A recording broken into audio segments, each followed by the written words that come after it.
Donc, une petite aventure contre-intuitive ce soir au sujet de la sélection naturelle. J'ai beaucoup aimé ce qu'a dit Gérard Molina la semaine dernière. Il a dit une chose très juste. Quand on lit du Charles Darwin, on a un texte simple en apparence, mais l'écrit de Darwin est d'une fausse simplicité. Les idées qui y sont développées sont très novatrices pour leur époque, et elles le sont toujours aujourd'hui, principalement parce que ce sont des idées contre-intuitives.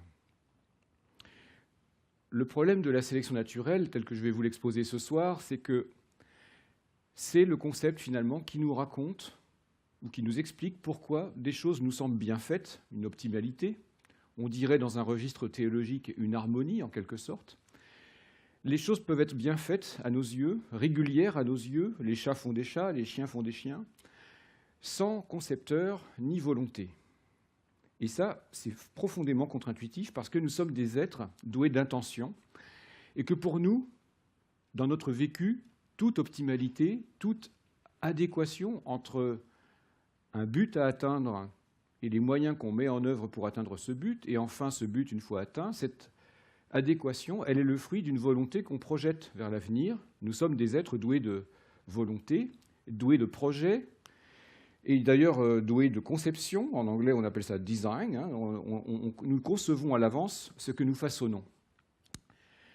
Dès lors, nous sommes enclins, comme tous les humains, à projeter dans la nature nos propres réflexes psychologiques, et à penser que dans la nature, s'il y a des choses qui marchent ou qui sont régulières, eh bien, c'est qu'il y a quelqu'un qui a voulu que ça marche et que ce soit régulier. Or, la sélection naturelle vous dit précisément qu'on peut concevoir quelque chose qui marche ou quelque chose qui est régulier sans conception, sans projet.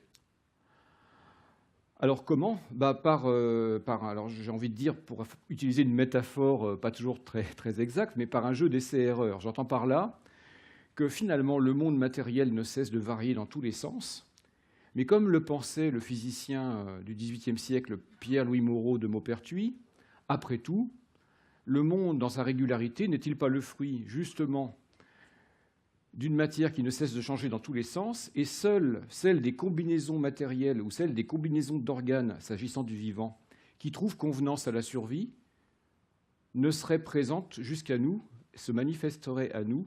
Celles qui n'ont pas trouvé convenance à la survie, eh bien, se sont éteintes et elles ne sont pas là pour qu'on en parle.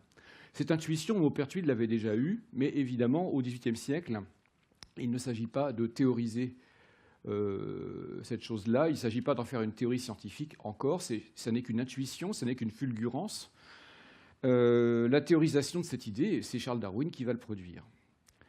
Donc, ce que je viens de vous dire a l'air simple, mais en fait, c'est terriblement compliqué du point de vue pédagogique.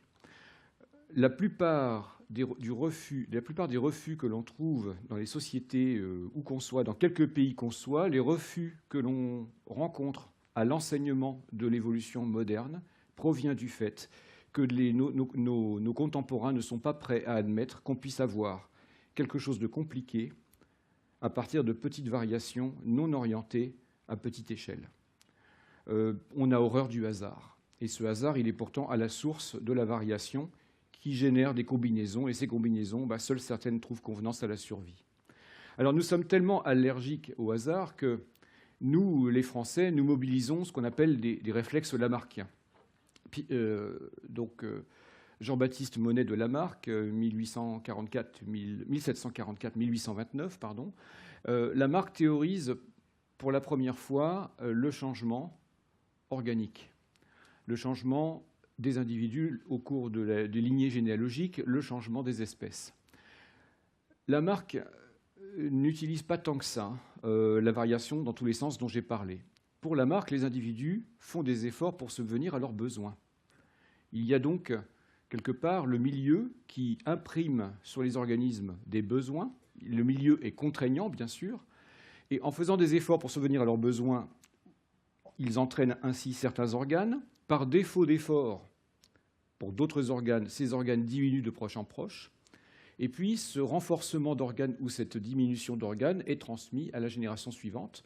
Ce qui fait qu'après tout, c'est l'effort que fait l'individu ou que font les individus qui génèrent la variation. Et donc, dans ce schéma, les petites boules sont des individus.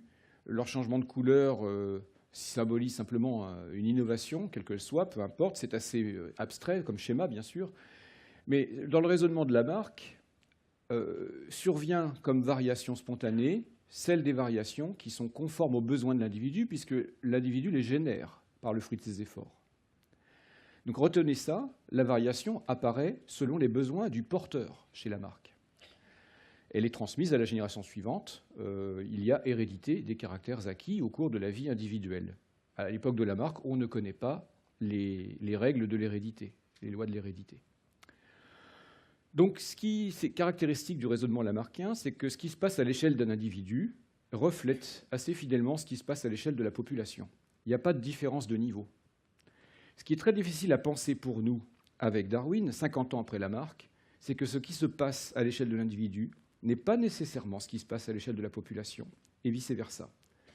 Ce qui est bon pour l'individu n'est pas nécessairement bon pour la population, et ce qui est bon pour la population n'est pas nécessairement bon pour l'individu. Si on n'a pas compris ça, on reste dans le monde de Lamarck. Pourquoi ? Parce que Charles Darwin, bien au contraire, pour lui, la variation, elle n'est pas le fruit nécessairement des efforts des individus. Cette variation, elle se manifeste spontanément. Spontanément, elle vient de l'altération de la matière, tout simplement. On ne connaît pas les gènes à l'époque, bien sûr. On ne connaît pas non plus les règles de l'hérédité. Mais néanmoins, la variation, il suffit de se pencher pour la voir. Et surtout, il suffit de se pencher pour voir qu'elle ne se produit pas toujours aux besoins du porteur. Il naît des êtres mal formés. Dans cette salle, il y a des gens qui portent des lunettes. Et non, le monde n'est pas si bien fait que ça. Le rayon de courbure du cristallin n'est pas pile poil la valeur qu'il faut pour que les rayons lumineux convergent vers la rétine. La variation part dans tous les sens. Et certaines variations, sans que ça ait été voulu, fortuitement, par hasard justement, sont bénéfiques à la reproduction du porteur. D'autres ne le sont pas. D'autres sont neutres. Et finalement, le changement à l'échelle de la population va être une affaire de fréquence des porteurs de certaines variations, jusqu'à atteindre une fréquence de 100%. La population change, mais les individus restent hétérogènes pour un trait donné. Ce trait est héritable, bien sûr. Il s'agit bien d'un trait héritable, là. Pour un trait donné, la population est hétérogène, et au bout d'un certain temps, si ce trait apporte vraiment un bénéfice à la reproduction du porteur ou des porteurs, eh bien ce trait atteint une fréquence de 100%. J'utilise du vocabulaire d'aujourd'hui, fréquence, bon, peu importe. Mais vous voyez très bien sur ce schéma que ce qui se passe à l'échelle de l'individu pour Darwin ne reflète pas ce qui se passe à l'échelle de la population, et vice-versa. Alors si, effectivement, au bout du compte, là-bas, tout le monde est de la même couleur, alors ce qui se passe à l'échelle de la population concerne les individus. Et là, c'est ce qu'on appelle une adaptation. Alors j'ai mis en bas, aptitude n'est pas adaptation. Vous entendez des discours malheureux, toujours ces fameux malentendus, à propos de ce que dit Darwin. Vous entendez parfois des gens qui pensent que les idées de Darwin, c'est la survie du plus adapté. Oui, mais si le plus adapté est celui qui survit, c'est tautologique, disent ces gens-là. C'est une manipulation. Soit c'est une ignorance, soit c'est une manipulation. On distingue clairement dans le raisonnement darwinien ce qui relève de l'aptitude qui est à l'échelle de l'individu. Un individu est apte ou pas apte à faire quelque chose, ou pas très apte, enfin bon, peu importe. Il y a des degrés dans l'aptitude, quel que soit le trait qu'on regarde. L'aptitude relève de l'individu. L'adaptation, elle, relève de la population, c'est-à-dire relève du lignage généalogique. Donc oui, on peut dire qu'une espèce est adaptée à ceci ou à cela, puisqu'on parle d'un ensemble d'individus. La stabilisation d'un trait avantageux, c'est une adaptation. Les individus, eux, ne sont que aptes à faire quelque chose.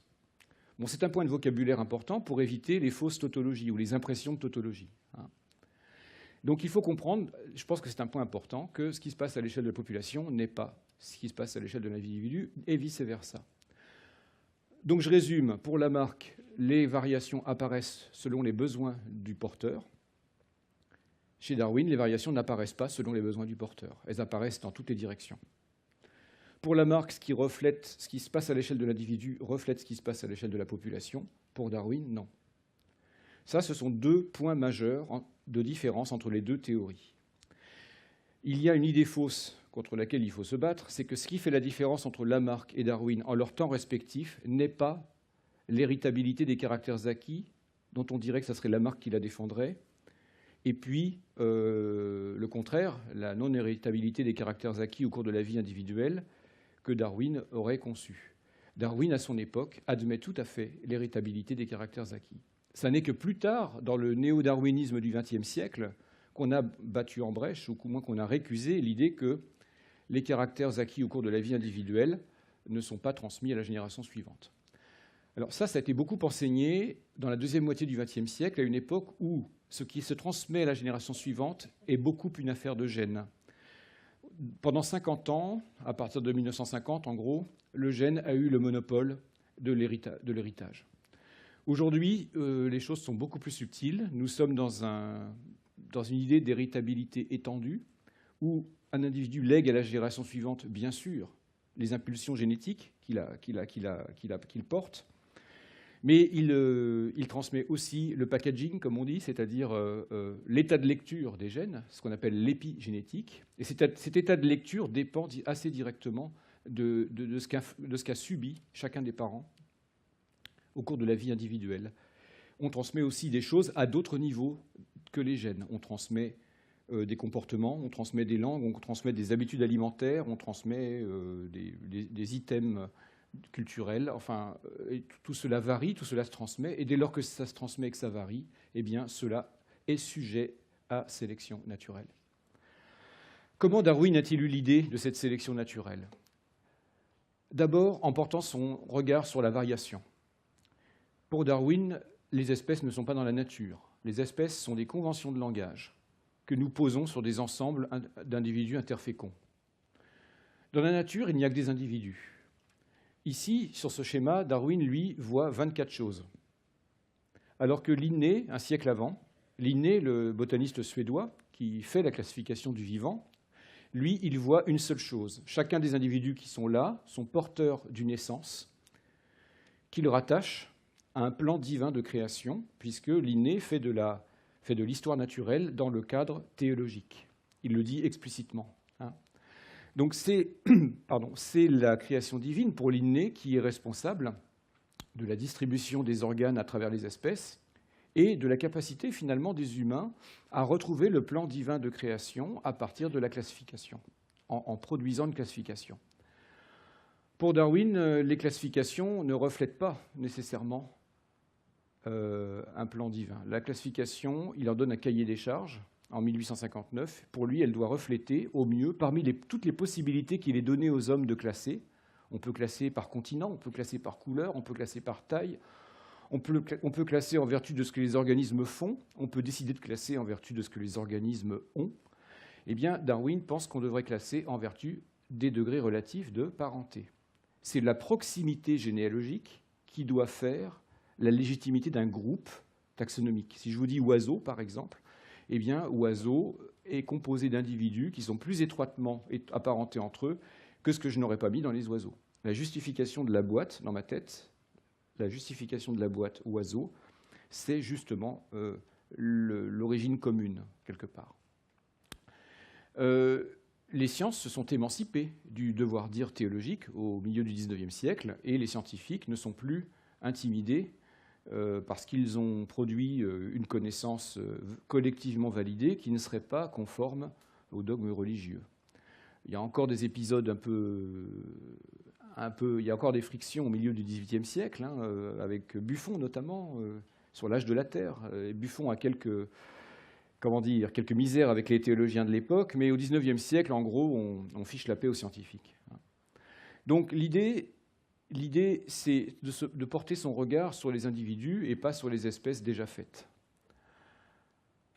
Il y a donc 24 choses ici, et Darwin voit bien qu'à l'intérieur des individus qui font des petits ensembles et de la descendance fertile, il y a de la variabilité, c'est-à-dire une aptitude naturelle des espèces à varier.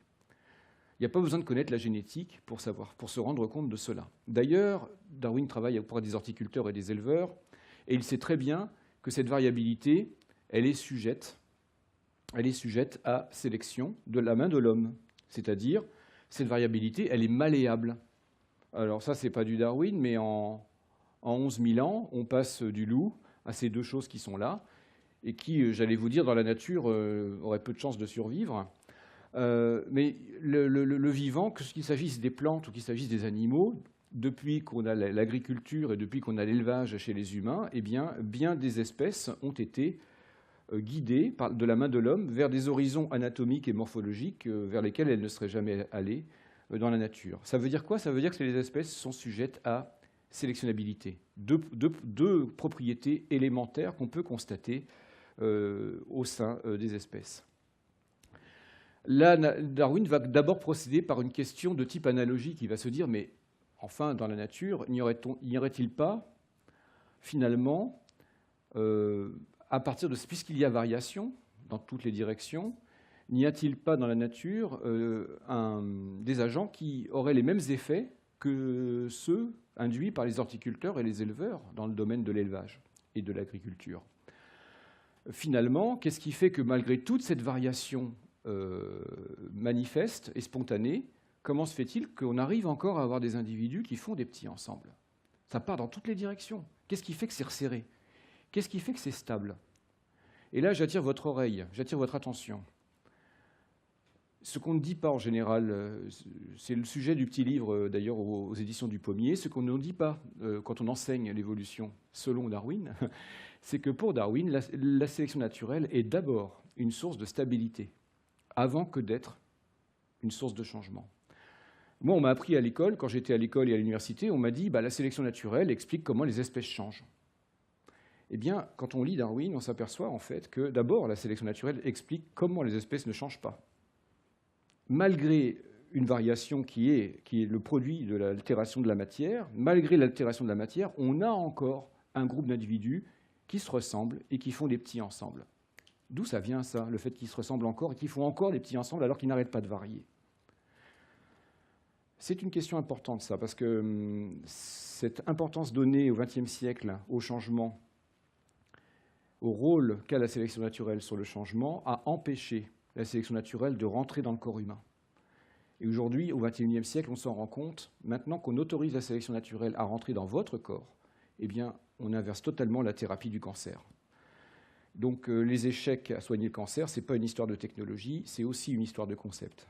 Hein. La biologie a évacué au XXe siècle la sélection naturelle du corps humain. Ce qui fait que vous êtes régulier, on a dit que c'était un programme. On a été chercher un donneur d'ordre, un donneur d'instruction. On n'a pas dit nécessairement que c'était une variation, laquelle était sélectionnée ensuite. Et c'est pourtant le cas. J'y reviendrai tout à l'heure. Donc la sélection opère-t-elle dans la nature, mais une sélection sans horticulteurs et sans éleveurs? Deux autres constats que fait Darwin.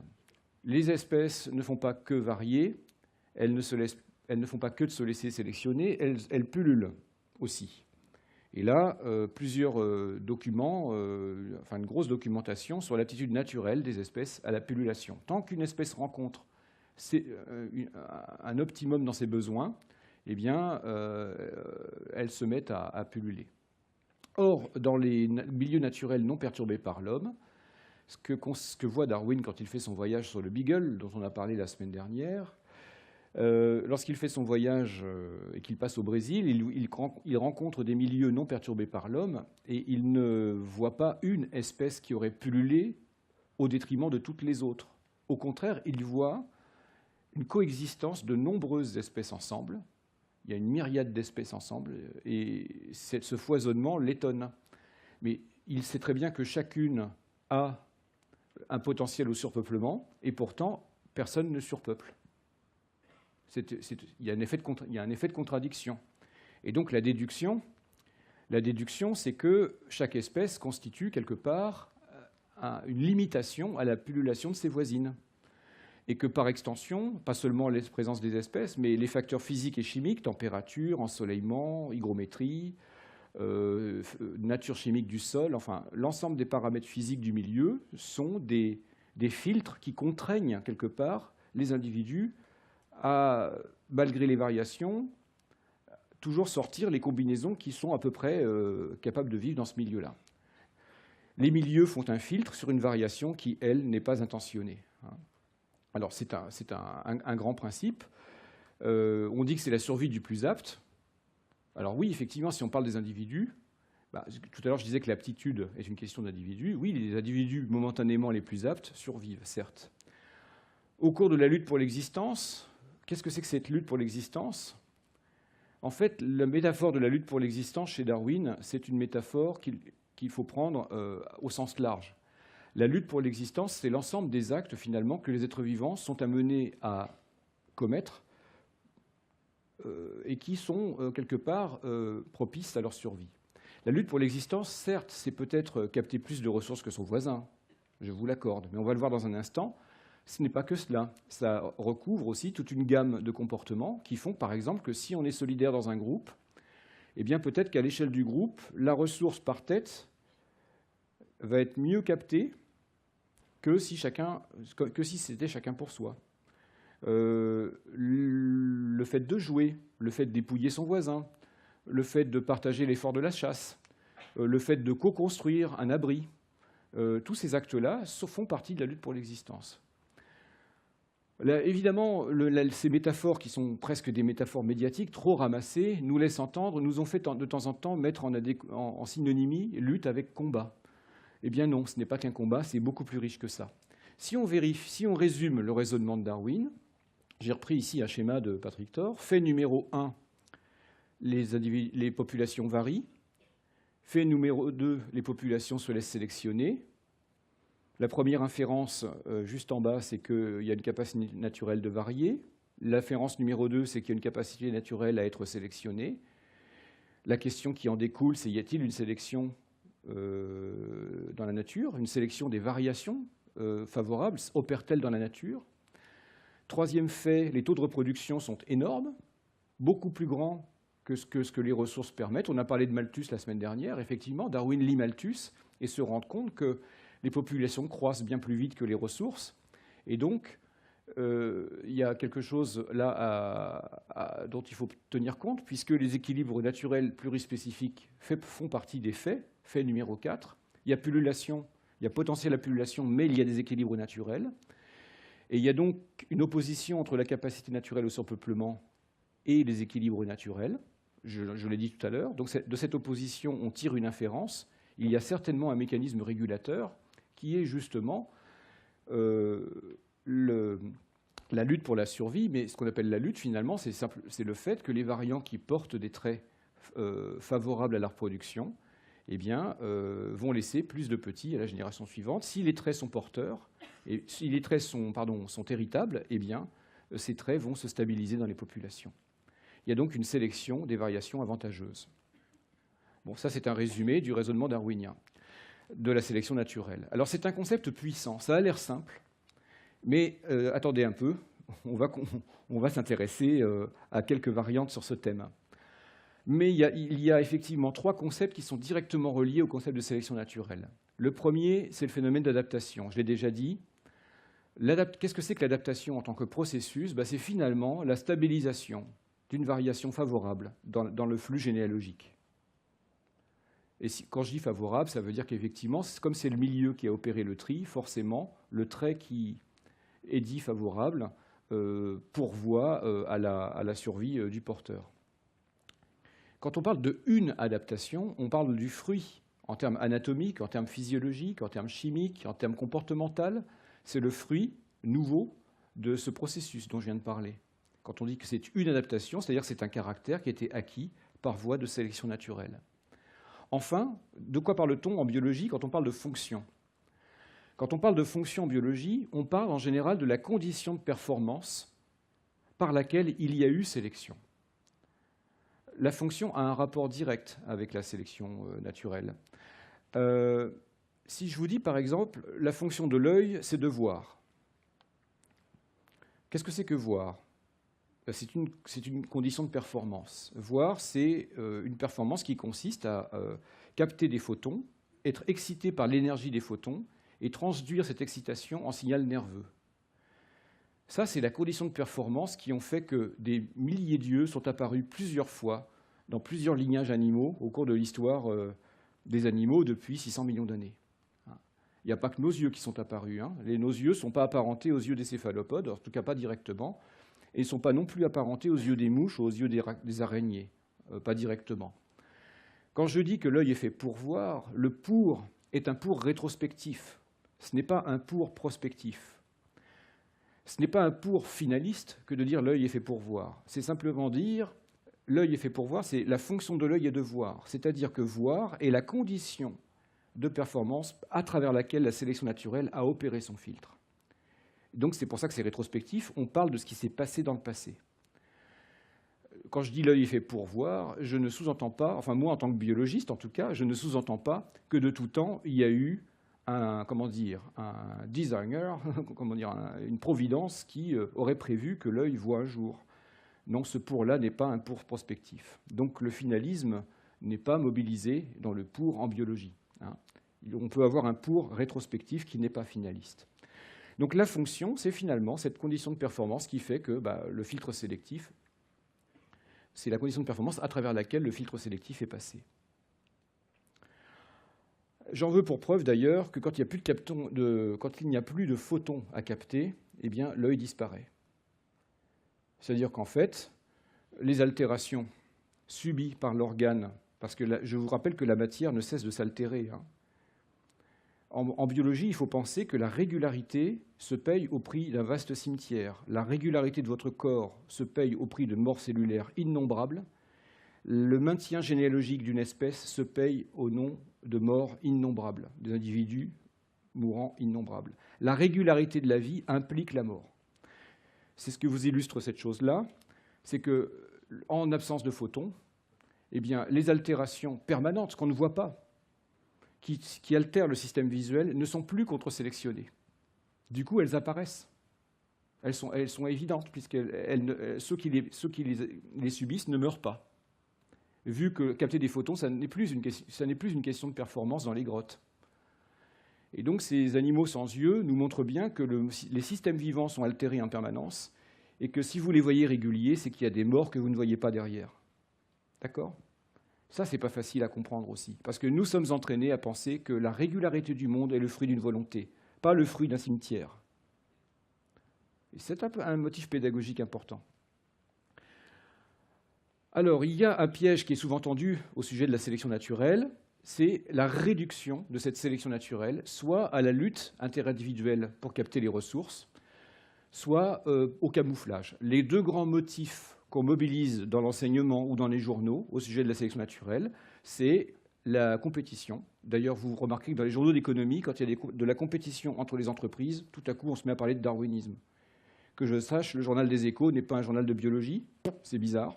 Et dès qu'il s'agit de compétition, on vous sort le darwinisme. Jamais quand il s'agit de coopération, vous remarquerez. Alors que la coopération est autant le fruit de la sélection que la compétition. On va le voir dans un instant. Autre réduction, le camouflage. Oui, effectivement, c'est vrai. Les traits qui font ressembler leurs porteurs au milieu dans lequel ils sont vont avoir tendance à faire échapper à ces porteurs à la prédation. Et si ces traits sont héritables, effectivement, ils vont augmenter leur fréquence au cours des générations.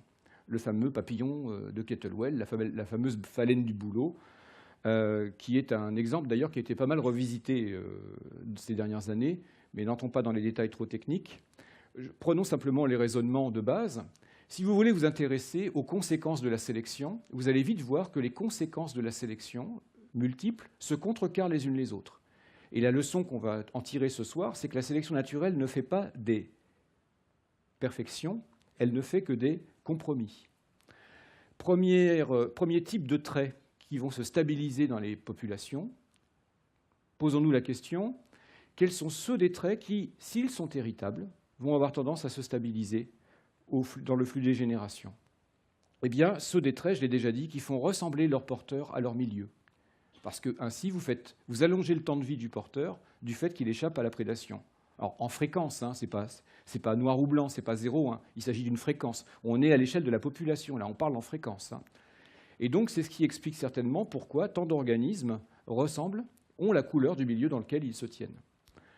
Regardez cet insecte en haut à droite, les ailes miment merveilleusement la forme des feuilles de l'arbre sur lequel l'insecte se tient, que le monde est bien fait, et là on en appelle à l'harmonie.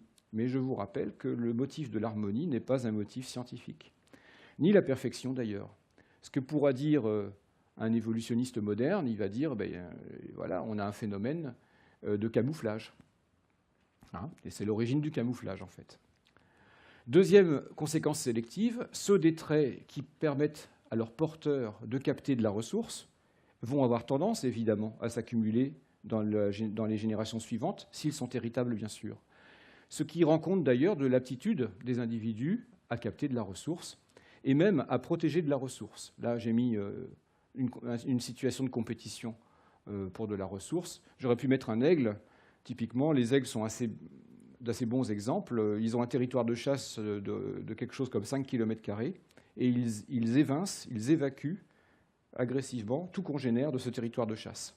On se réserve un territoire de ressources, sauf la femelle, bien sûr, ou les femelles, lorsque c'est la période de reproduction. Sinon, les aigles ne seraient plus là pour qu'on en parle. Troisième modalité, troisième conséquence sélective, ceux des traits qui, s'ils sont héritables, consistent à séduire le sexe opposé.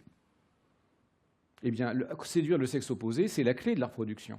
Et donc, ça a vraiment un rapport avec le succès reproducteur. Car vous avez compris que la sélection naturelle, c'est une histoire de différentiel de succès reproducteur entre des variants au même trait, entre des variations au même trait. Eh bien oui, beaucoup d'organes apparaissent sur les êtres vivants. Ce ne sont pas des organes qui vous permettent de courir plus vite. Ce ne sont pas des organes qui vous permettent de vous camoufler. Bien au contraire, la crête rouge sur le coq ne contribue pas à le camoufler. La traîne gigantesque de plumes du paon mâle ne le contribue pas à le camoufler et il contribue encore moins à sa vitesse de fuite devant un prédateur. Donc vous comprenez tout de suite, avec cet exemple, que la sélection sexuelle, que Darwin d'ailleurs séparait de la sélection naturelle. Aujourd'hui, c'est un peu plus complexe, on met la sélection sexuelle comme une des modalités de la sélection naturelle. Mais la sélection sexuelle peut contrecarrer certaines aptitudes précédentes qu'on a vues. Ce paon mâle, il a une queue magnifique, il fait la roue au moment de la parade nuptiale. Hein, vous avez déjà vu une parade de paon mâle. La roue se déploie devant les femelles, et les femelles choisissent les mâles qui ont la queue la plus magnificente. Eh bien, cette queue, je le répète, est une sorte de compromis. Il y a un grand bénéfice à l'avoir dans cette espèce, parce que les femelles choisissent les mâles pour l'accouplement. Mais le compromis, c'est que l'animal est très voyant, et d'une part, et d'autre part, il ne fuit pas ses prédateurs très rapidement avec cette queue. Donc on est là sur une histoire, justement, voyez, de conséquences sélectives qui se contrecarrent les unes les autres. Et donc, en fait, non pas dans la bouche de Darwin, mais dans la bouche des généticiens du XXe siècle, on calcule des coûts et des bénéfices à la présence d'un trait. Alors, coût-bénéfice, c'est une métaphore économique, mais en nombre de petits, il y a des bénéfices à avoir ceci et il y a des coûts à avoir cela. Alors, il y a des gens qui ont fait des calculs. Hein. Autre conséquence sélective, retenez une bonne chose dans la biologie moderne, et même celle de l'époque de Darwin, c'est qu'il n'existe pas d'être vivant isolé. Tout individu, et même toute espèce, est une ressource potentielle pour une autre, ou pour un autre. C'est-à-dire qu'en fait, nous sommes nous-mêmes déjà, ici et maintenant, en situation d'être exploités par une autre espèce. Alors, je ne sais pas s'il y a des gens parmi vous qui ont des champignons entre les doigts de pied. Ce n'est pas très sympa en général. Hein. On a tous eu des puces ou des poux dans notre vie. Et quand on a eu des poux à l'école primaire, on a tous eu des poux à l'école primaire, on sait bien ce que c'est que le parasitisme. C'est une association de deux partenaires avec une relation de relative dépendance. Un partenaire a grand bénéfice à être sur vous, mais vous n'avez pas spécialement bénéfice à porter le partenaire. D'ailleurs, en général, on ne parle pas de partenaire, on parle de parasite. Justement, le parasitisme est absolument général dans le vivant. Il n'y a pas d'être vivant dans la nature qui ne soit pas parasité. Ça, c'est vraiment, vous pouvez vous le prendre pour une règle absolue. Il n'y a pas d'organisme qui ne soit pas parasité. Et donc, après, il y a des jeux entre les espèces, mais il y a toujours une charge parasitaire dans une population. Je vous rappelle que la principale cause de mortalité dans la zone intertropicale pour les humains, ce sont des parasitoses. Alors nous, les Occidentaux, nous l'avons oublié, parce qu'on a un niveau sanitaire tellement développé qu'on a évacué en gros tous nos parasites. Il n'y a plus grand monde qui a le ver solitaire, il n'y a plus grand monde qui a des puces ou des poux. Si, il y a des vagues de poux tous les ans à la rentrée dans les écoles primaires, mais enfin bon, En gros, on a un niveau médical suffisamment élevé pour s'être débarrassé d'une bonne partie de nos parasites. Eh bien oui, effectivement, les associations interspécifiques sont le fruit d'une sélection naturelle, et surtout lorsqu'elles se stabilisent. On a usage de dire, dans les cours de biologie un peu anthropocentrés, on dit toujours un parasite malin, il ne tue pas son hôte avant de s'être reproduit. Donc justement, la question est une question de course, d'équilibre. C'est qu'il faut être sur l'hôte, mais il ne faut pas le flinguer tout de suite, parce qu'il faut l'exploiter avant d'avoir fait soi-même ses petits. Alors justement, c'est que j'ai parlé de course. Et bien cette course, figurez-vous, de temps en temps, par hasard, peut survenir une situation où l'hôte finit par tirer un petit bénéfice de la présence du parasite. Et de proche en proche, d'une association qu'on appelle la symbiose parasitaire, on voit arriver proche en proche une symbiose mutualiste. Symbiose, ça veut dire vivre ensemble. Symbiosis, c'est la vie ensemble. Alors, la vie ensemble à bénéfice déséquilibré, c'est le parasitisme. Et la vie ensemble à bénéfice équilibré, c'est le mutualisme. Bon, l'image la plus élémentaire et la plus facile à comprendre, c'est celle de ce zèbre qui laisse les pique-bœufs manger les parasites de son poil. Donc le pique-bœuf, lui, a l'avantage de cela, c'est qu'il se nourrit. Et le zèbre, lui, l'avantage, c'est qu'il est en meilleure santé, car la charge parasitaire sur les poils est moindre. Regardez par exemple cette petite limace, je ne vais pas tout commenter, mais à droite, il y a une petite limace verte. Alors ce mollusque marin mange des algues. Mais quand il mange des algues, il ne digère pas ce qu'on appelle les chloroplastes, c'est-à-dire ces petits organites qui font la photosynthèse. Et en fait, il les stocke. Il les stocke, et du coup, il y a une relation de bénéfice mutuel. C'est le seul animal qui fasse de la photosynthèse. Parce qu'il a stocké les chloroplastes, il les a protégés de la digestion, et les chloroplastes continuent à produire des produits carbonés pour lui. La plus grande illustration de votre propre symbiose, c'est cette image en bas à droite. C'est la photo en microscopie électronique d'une mitochondrie. Alors la mitochondrie, pour ceux d'entre vous qui ne sauraient pas, ce sont des petites organites que nous avons dans chacune de nos cellules et qui marchent comme une centrale énergétique. En gros, c'est la centrale énergétique des cellules. Eh bien, figurez-vous que ces organites-là ont de l'ADN à l'intérieur. Et quand vous regardez la langue que cause cet ADN, ça cause la langue des bactéries. C'est quand même curieux parce que votre ADN à vous, enfin celui que vous avez dans votre noyau cellulaire, cause la langue animale, et même la langue humaine, si vous allez dans le détail, voilà, des séquences d'ADN, si vous voulez. Mais là, on a des choses dans chacune de nos cellules qui ressemblent à de l'ADN de bactéries. Et effectivement, pour cause, c'est une ancienne bactérie. C'est une ancienne bactérie qui s'est intégrée à des cellules à noyau il y a un peu plus de 2 milliards d'années. Et depuis 2 milliards d'années, eh bien, cette symbiose fonctionne. Donc nous sommes nous-mêmes des êtres composites du point de vue de l'histoire. C'est-à-dire qu'en fait, l'association interspécifique est lourdement sélectionnée au cours de la vie. À partir d'une situation où l'exploitation d'une espèce par une autre est sélectionnée au bénéfice de l'exploitant, eh bien, vous avez l'installation progressive, de temps en temps, d'un équilibre où on n'a plus d'exploitants, mais on a 2 partenaires.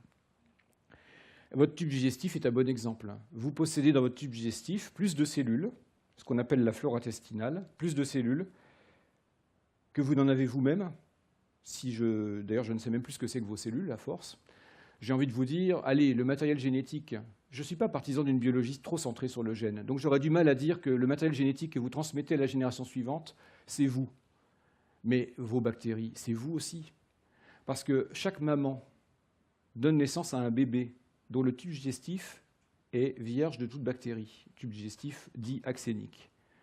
Mais au bout de quelques heures et au bout d'une semaine, la mère a déjà transmis sa flore intestinale, enfin sa flore du tube digestif, à son bébé. Il y a plusieurs modalités de transmission. Tout ne passe pas par le gène.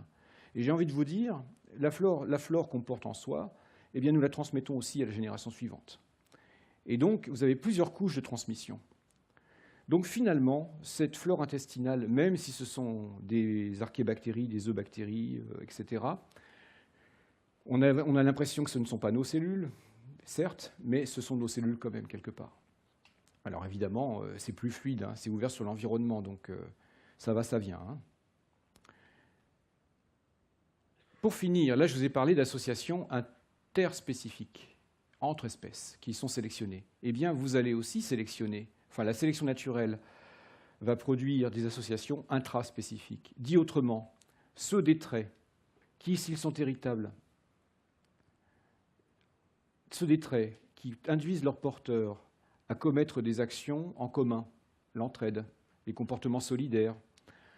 Allez, je vous le fais vite, l'union fait la force. Hein. C'est-à-dire que ceux des traits qui permettent aux populations de coopérer et ainsi de capter de la ressource ou du territoire davantage que si chacun avait fait de son côté, eh bien ces traits-là seront sélectionnés à leur tour.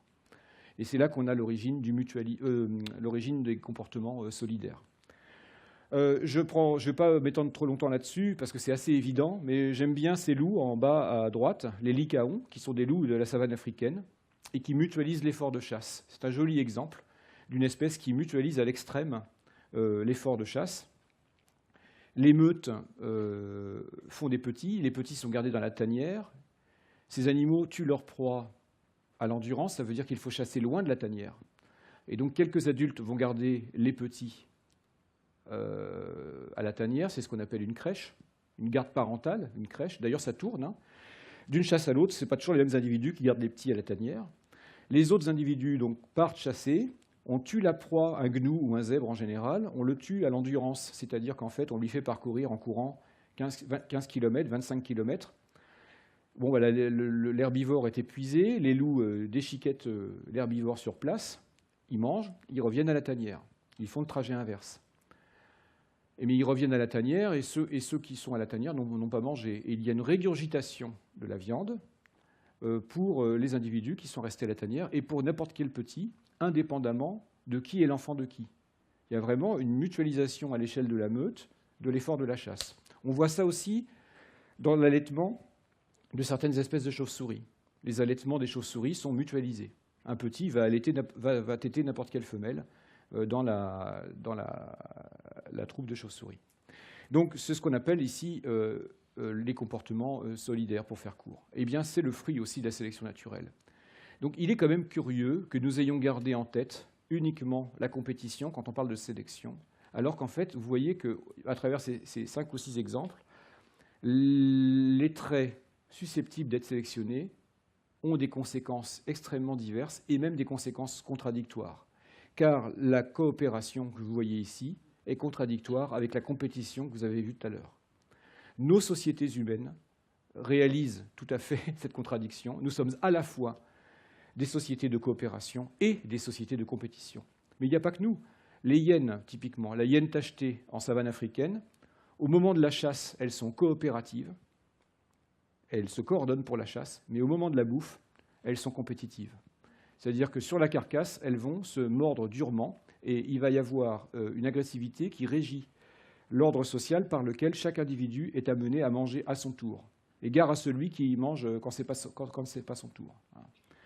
Donc on est dans cette double capacité finalement d'une sélection naturelle qui produit des compromis, qui produit des équilibres et non pas des perfections. Ça, c'est la première conclusion qu'on va en tirer. La sélection naturelle ne produit pas des perfections.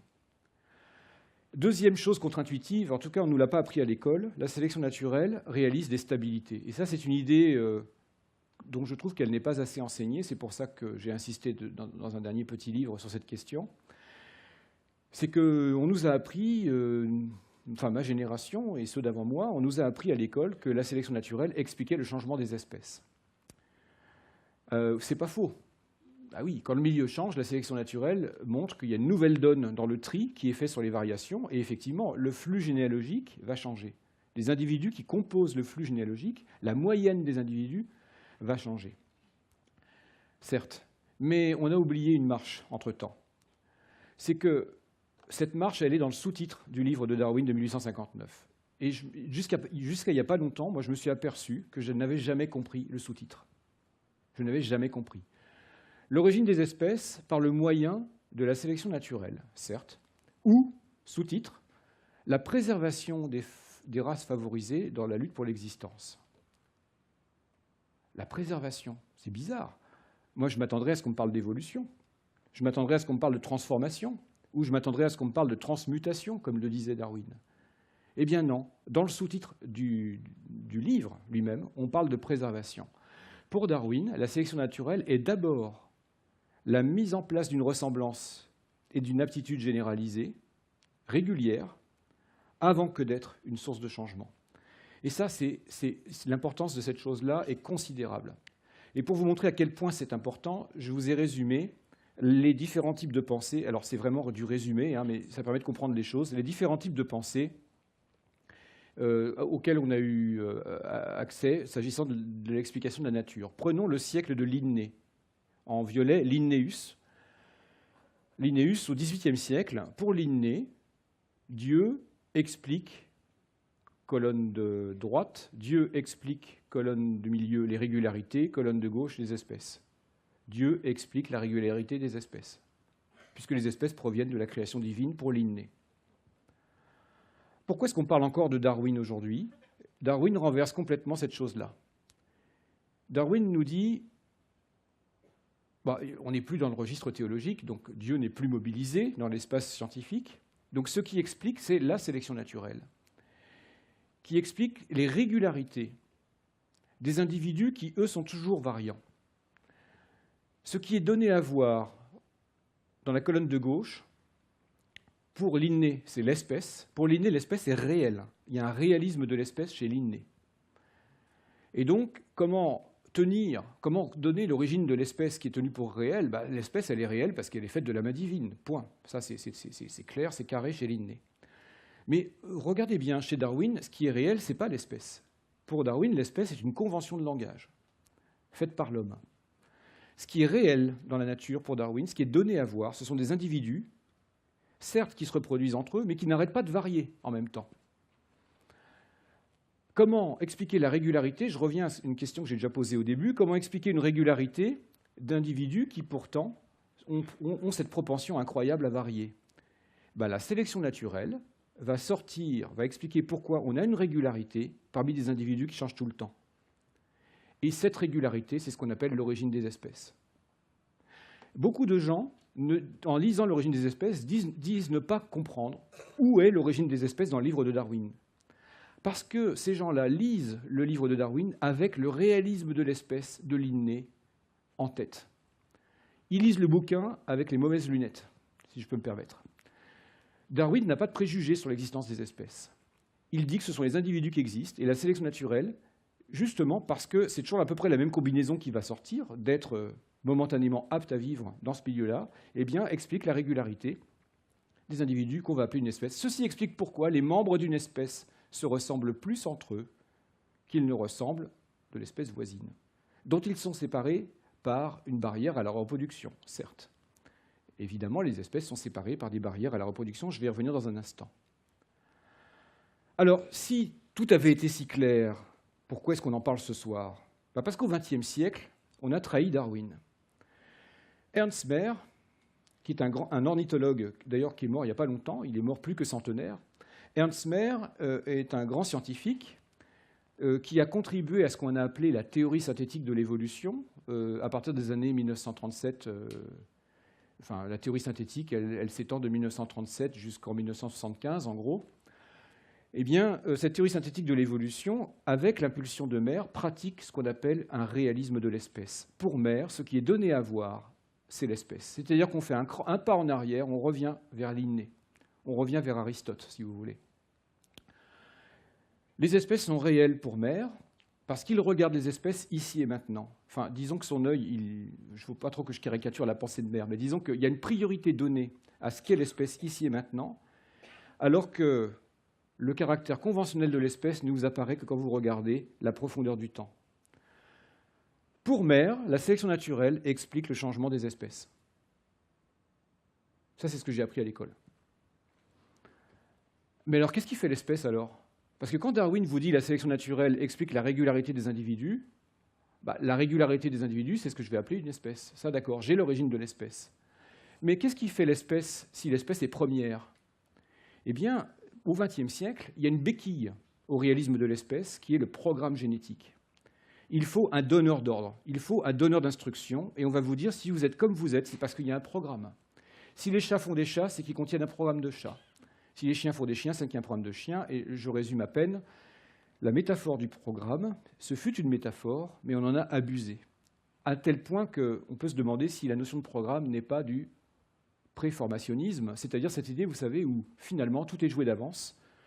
Dans le bébé, il y a déjà quasiment l'adulte qui est en passe de se développer. Bon, je pousse un peu le trait, je vous l'accorde, mais il faut bien voir que le programme a été, en quelque sorte, le sauvetage d'un réalisme de l'espèce chez Mère. Au XXIe siècle, on est revenu sur cette idée que l'espèce n'est pas donnée à voir. On est redevenu darwinien.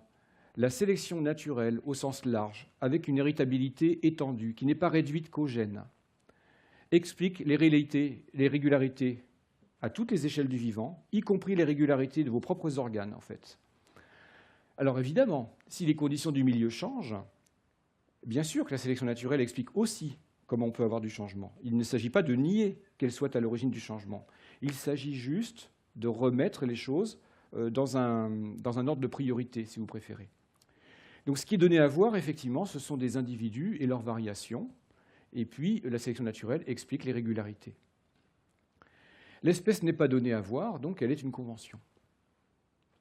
Alors cette convention, je peux vous l'illustrer avec un petit schéma, parce que tout dépend, évidemment, votre attitude par rapport à l'espèce dépend du fait que vous regardiez la nature ici et maintenant, en synchronie, ou est-ce que vous vous autorisez à regarder la nature dans la profondeur du temps, en diachronie? Si vous regardez la nature maintenant, vous vous dites, bah oui, les éléphants font des petits que les éléphants, les girafes font des petits que les girafes, l'espèce est réelle. Mais dites-moi, avec Darwin, s'il y a une filiation des êtres vivants, si les espèces proviennent d'une grande généalogie, on recule, faites une opération de pensée, reculez dans le temps. À force de reculer, les ancêtres des girafes, les ancêtres des ancêtres des girafes, les ancêtres des ancêtres des girafes, mais au cours de ce flux de génération, les individus ne sont pas stables. Il y a un moment où il va falloir arrêter d'appeler ça girafe. On est d'accord ou pas? Surtout si j'arrive au point de rencontre où ils faisaient des petits avec les ancêtres qui sont aussi ceux des éléphants. Oula, l'ancêtre commun, c'était une girafe ou c'était un éléphant? Ni l'un ni l'autre. La profondeur du temps, la généalogie du vivant, vous force à voir le caractère conventionnel de l'espèce. Il va y avoir un moment où il va falloir s'arrêter d'appeler ça girafe, où il va falloir s'arrêter d'appeler ça éléphant à force de reculer dans le temps. Mais si vous ne vous donnez pas cette profondeur du temps, l'espèce vous paraît réelle. C'est pas facile, parce que c'est très abstrait. Je vous dis, la théorie de Darwin, elle a l'air simple, mais elle est loin d'être simple, parce qu'elle contrecarre beaucoup de nos impressions. C'est comme d'ailleurs pas mal de sciences. L'astronomie contrecarre aussi pas mal de nos impressions. Puis la physique, enfin l'astrophysique, alors là, je ne vous dis pas. Bon. Sans parler de la physique quantique, alors, où deux objets peuvent être à deux endroits en même temps. Enfin bon, bref. C'est le but des sciences de nous. Ce que je suis en train de vous dire, c'est que c'est le but des sciences, quelque part, de nous emmener dans une explication rationnelle du monde réel, au-delà de ce que nos seuls sens peuvent percevoir. Les espèces nous paraissent réelles là-haut, au temps zéro, parce que nous vivons au temps zéro, mais dans la profondeur généalogique, les individus sont des petites boules qui font des descendants, vous voyez. Eh bien, ce flux de génération, il finit par être unitaire. Alors, pris dans le sens du temps, qu'est-ce qui se passe? Les individus font des petits et ne se ressemblent pas. Ce flux de génération, de temps en temps, est scindé en son sein. Il est scindé en deux parce qu'il y a des obstacles. Comme les individus s'altèrent, ils changent dans la branche de droite, ils changent dans la branche de gauche, mais les endroits où ils changent n'ont aucune raison d'être les mêmes dans les deux branches. Donc, dès qu'on ne fait plus de petits ensemble, on diverge. On diverge. Et puis, à force de diverger, même s'ils se rencontraient à nouveau, ils ne feraient plus de petits ensemble. Eh bien, voilà, j'ai presque tout dit. Les lignes rouges que vous voyez, ce sont des conventions de langage. Ce n'est pas écrit dans la nature. C'est moi qui ai besoin de nommer des tronçons de la généalogie du vivant. Sinon, je suis obligé de donner un prénom à chaque individu. Je ne peux pas faire de biologie, je ne peux pas faire d'histoire naturelle si je suis forcé de donner un prénom à chaque individu. J'ai besoin de mots de portée générale. Et donc, je vais décider arbitrairement qu'à partir d'un certain moment, je vais changer de nom. Mais c'est moi qui décide de changer de nom pour désigner les individus. Eh bien, arbitrairement, je décide que je change de nom à partir du moment où le flux de génération devient scindé en 2 ou en 3 ou en 4, enfin peu importe, à partir du moment où il devient scindé. Dès lors, qu'est-ce que c'est qu'une espèce? Eh bien, la définition théorique de l'espèce, c'est un flux de génération non divisé, isolé du flux voisin par des barrières à la reproduction, bien sûr.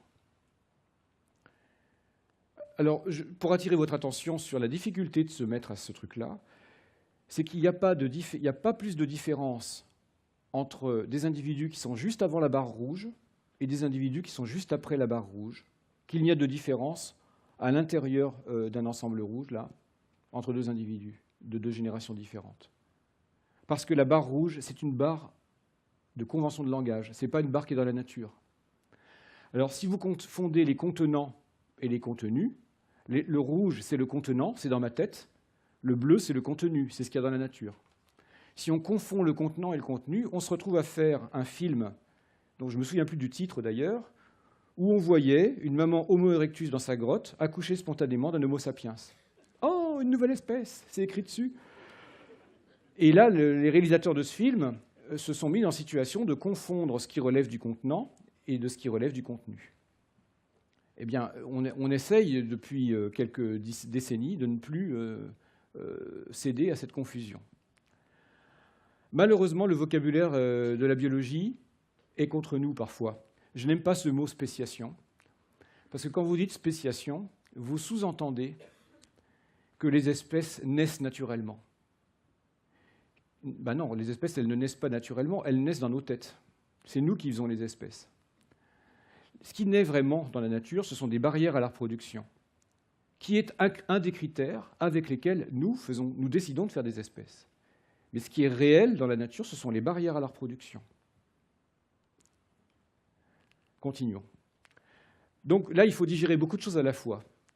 Il y a beaucoup de conséquences à la sélection naturelle. Alors maintenant, je vais, pour finir, regarder un certain nombre de limitations à la sélection naturelle. Parce que je ne voudrais pas vous laisser partir avec cette idée que je penserais que tout est sélectif.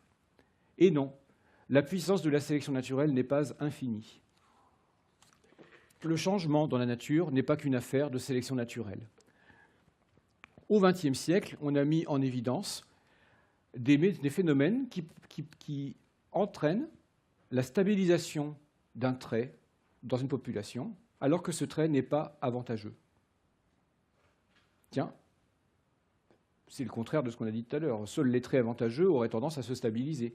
Eh bien non, dans certaines situations, on peut voir des aptitudes, des traits, atteindre une fréquence de 100%, alors qu'ils ne sont pas porteurs d'un avantage. C'est la situation des effectifs faibles. Alors, là, c'est intuitif, mais en même temps, il faut avoir un raisonnement un peu statisticien. Dans une population, la population peut être vue comme une sorte de loterie. Les individus font des petits, font pas de petits. À l'échelle de l'individu, c'est une affaire de contingence. Si vous saviez la somme de contingence qui préside à votre propre naissance, vous seriez effaré. Déjà, regardez les conditions par lesquelles vos deux parents se sont connus. Une seconde avant, une seconde après, ils ne se croisaient pas dans la rue. Hein. Ils ne se voyaient pas, quoi. Sachez qu'à cause d'un phénomène biologique qu'on appelle la méiose, alors on apprend ça à l'école, la méiose, qu'est-ce que c'est? C'est cette façon très particulière qu'ont les cellules sexuelles de se diviser. Je ne rentre pas dans le détail technique, mais l'issue d'une méiose, de la division cellulaire des cellules sexuelles, c'est que chaque gamète, c'est-à-dire chaque spermatozoïde pour ces messieurs et chaque ovule pour ces dames, est génétiquement unique dans la combinaison. Il y a un rebattage des jeux de cartes génétiques qui fait que chaque cellule est unique génétiquement. Il y a un jeu de cartes, on a retrié les cartes à l'intérieur, enfin bon, peu importe. Et quand on fait une fécondation, il y a des millions de spermatozoïdes qui sont émis, il n'y en a qu'un seul qui féconde. Je ne vous dis pas, si c'était celui d'à côté qui avait gagné la course, vous n'auriez pas cette tête-là, parce que justement, alors tout n'est pas lié aux gènes, mais tout de même, les impulsions sont données par les gènes, et vous n'auriez peut-être pas eu de cette tête-là si le voisin avait gagné la course. D'ailleurs, les frères et les sœurs ne se ressemblent pas à l'identique, vous le savez bien, alors qu'ils sont issus des mêmes parents. Donc là, vous avez une belle illustration du rebattage des cartes. Bref, la reproduction, c'est une super loterie, en fait. Une loterie géante. Et nous sommes là par la contingence de toute cette série de phénomènes. Et profitez-en parce que, je vous dis, ça c'eût été le gamète du mois d'après ou du mois d'avant, vous n'auriez pas cette tête-là. Profitez de la vie, moi je vous le dis. Toujours est-il que quand vous êtes cette loterie, quand vous êtes dans une population à faible effectif, eh bien, ça peut entraîner, par tirage aléatoire, des variations de fréquence. Alors vous voyez ici à droite, la fréquence des blancs. La fréquence des blancs, elle fluctue à droite. La fréquence des allèles blancs, les petites boules, ce sont des caractéristiques génétiques. Ne rentrons pas trop dans les détails, mais ces petites boules, disons que si on ne regarde, c'est simplifié, si on ne regarde que la fréquence des blancs, eh bien vous voyez que cette fréquence, elle varie, mais elle varie uniquement parce que la population est petite. Qu'est-ce qui se passe dans une population de grande taille? Eh bien, à droite, vous avez des fluctuations aléatoires de variation, puisque c'est une loterie, c'est normal. Une loterie, vous recommencez les tours d'une loterie, vous ne tombez pas toujours sur le même numéro, mais en gros, à force de faire des tirages, vous avez une certaine fréquence de chacun des numéros. Donc, finalement, cette fameuse dérive génétique, dans les populations à effectif important, ça explique pourquoi on a le maintien de la variation dans la population. C'est ce qu'on appelle le maintien du polymorphisme, pour utiliser des termes techniques. Alors que dans les populations de petite taille, la part relative des variations de fréquence à l'échelle de la population est beaucoup plus grande puisque la population est petite. Ce qui fait que, juste par hasard, vous pouvez avoir des traits qui ont une fréquence de 100%, alors qu'il n'y a aucun avantage à ce trait, voire même à disparaître alors qu'il n'y a aucun désavantage à ce trait. Et donc, ces phénomènes de dérive, j'ai mis une souris là-bas parce que c'est bien documenté sur des organismes à temps de génération court, sur des petites mouches drosophiles ou sur des souris telles que celle-là, où on voit, sur l'île de Madère, par exemple, des variations de la forme des chromosomes qui sont ni avantageuses ni désavantageuses, se mettre en place dans des petites populations nichées au fond des vallées. Les souris n'aiment pas grimper sur la montagne, donc elles sont isolées par vallées. Et il y a eu des remaniements chromosomiques spontanés qui ont fait que, finalement, cette variation chromosomique devient majoritaire et elle atteint même une fréquence de 100%. Et ça rend cette population interstérile avec la population de la vallée d'à côté.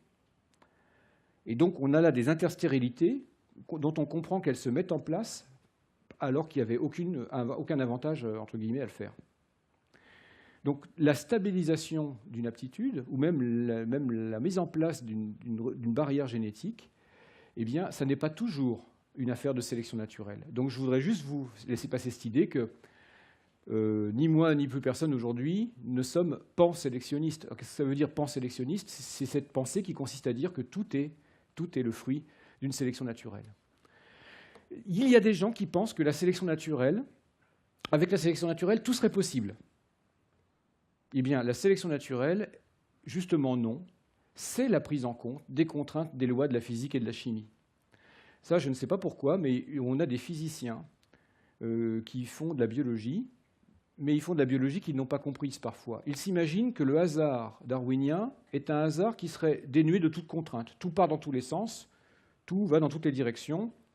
Et puis, quand vous regardez les catalogues créationnistes, on vous demande, Haroun Yahya notamment distribue en ce moment un catalogue où il montre des squelettes à 3 colonnes vertébrales, à 6 jambes, et il dit « Ah, mais s'il y avait de la variation, on verrait ça arriver. » Donc, on ne le voit pas, donc il n'y a pas de variation.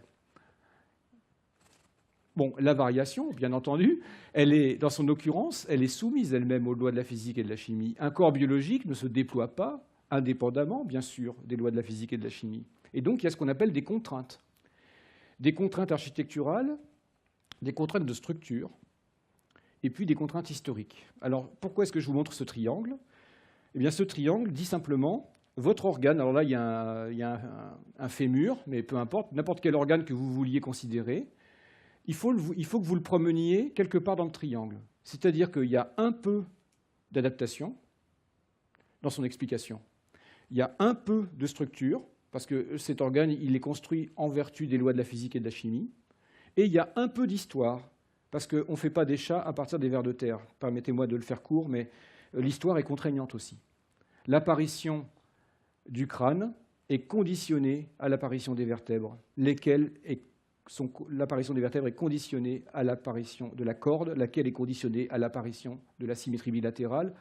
On ne peut pas calculer une probabilité de l'occurrence de l'homme dans l'univers. C'est une fraude intellectuelle. Les gens qui font ça oublient que l'histoire et sa contingence vous induit à penser ce qu'on appelle des probabilités conditionnelles. L'événement survient conditionnellement à l'événement d'avant. Et je ne vous dis pas la suite des événements dans l'histoire du vivant. Calculer une probabilité, c'est absurde, évidemment, dans ces conditions. Alors votre organe, évidemment, il a quelque part une fonction, il a une structure et il a une histoire. Alors pour vous illustrer les deux pôles qui servent de canalisation quelque part à la sélection, qui contrecarrent la sélection, parce que la sélection, elle est tout en haut du triangle. Si l'organe il est quelque part dans le triangle, c'est qu'on n'est pas dans le tout sélectif, on est dans le un peu histoire et dans le un peu structure. Contrainte architecturale. Pourquoi est-ce qu'il y a des oiseaux? Alors j'ai mis Gould et Lewontin parce que Stephen Jay Gould, le paléontologue américain, et Richard Lewontin, généticien, qui ont remobilisé ce fameux triangle qu'on doit à l'allemand Adolf Seilacher. Gould et Lewontin disent, mais bien sûr qu'il y a des contraintes architecturales. Pourquoi est-ce qu'on a pourquoi est-ce qu'on a des géospises sur les Galapagos de grande taille et des géospises de petite taille? Eh bien, la contrainte sélective, elle est sur la forme du bec et sur la ressource. Sur certaines îles, la ressource, ce sont des graines très dures. Et pour casser des graines dures, excusez-moi de vous le faire court, mais il faut un bec fort. En embryologie des vertébrés, on ne sait pas faire un animal avec un bec énorme et un petit corps. On ne sait pas faire. S'il faut que le bec soit grand, il faut que l'animal soit grand. Et donc la contrainte sélective portée sur le bec induit l'agrandissement de la taille du corps. On dit que la taille du corps est sélectivement tractée par la taille du bec. Ça, c'est une contrainte architecturale. Vous ne pouvez pas faire un oiseau avec un gros bec et un petit corps. Il n'y a que dans les dessins animés qu'on voit ça, de Tex Avery notamment.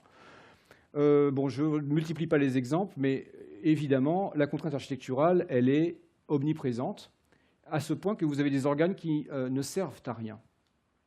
Directement, j'entends. Messieurs, dites-moi à quoi sert votre téton. Le silence dans la salle. Certes, il y a une sensibilité particulière sur le téton, mais la cause sélective de la présence du téton, elle est chez la femelle, elle n'est pas chez le mâle. Les mâles ont un téton parce qu'on est sur une trajectoire embryonnaire qui est lancée, mais qui n'est pas aboutie. Elle est en quelque sorte avortée en cours de route. Oui, nous avons des organes dont on peut dire qu'ils ne servent à rien, mais ce n'est pas un scandale. La fonction n'est que la condition de performance, je vous l'ai dit, qui est celle par laquelle le filtre sélectif est passé. Mais en l'occurrence, dans le cas du téton, la condition de performance, elle concerne surtout la femelle. Le mâle ne fait que suivre. Le mâle suit le téton de sa femelle comme la taille du corps du géospice suit la taille de son bec, si vous voyez ce que je veux dire. Alors, il y a la même chose chez le clitoris. Le clitoris est à ces dames ce que le téton est à ces messieurs. Embryologiquement, vous avez l'équivalent du pénis, dont la trajectoire embryonnaire reste à un état plus petit que la trajectoire embryonnaire qui est aboutie chez le mâle. Et donc, dans les années 70, quand on a commencé à dire ça, ça a fait un peu scandale chez les féministes. Mais néanmoins, toute idéologie mise à part, vous pouvez pratiquer l'ablation des tétons chez les hommes et vous pouvez pratiquer l'ablation des clitoris chez les femmes. Malheureusement, on le sait, ça n'empêche pas la reproduction. Donc ces organes ne sont pas directement impliqués dans la capacité reproductive. Ils le sont peut-être indirectement, justement, mais c'est ça qu'on n'arrive pas à mesurer. Donc simplement, penser ces organes comme le fruit d'une contrainte architecturale, directement sur le corps concerné, et pas comme une contrainte sélective qui concerne directement le corps concerné. Ça concerne le corps d'à côté, la contrainte sélective. Et puis maintenant, des contraintes historiques. Messieurs, dames, vous avez un nerf phrénique. Alors le nerf phrénique, je n'ai pas de pointeur là, mais c'est le nerf phrénique droit, c'est ce nerf jaune là qui part de tout là-haut et qui descend sur le diaphragme. Le nerf phrénique, c'est une histoire de fou, c'est le seul nerf rachidien dont le point de naissance n'est pas en face du bloc musculaire qui l'irrigue, enfin qui l'innerve.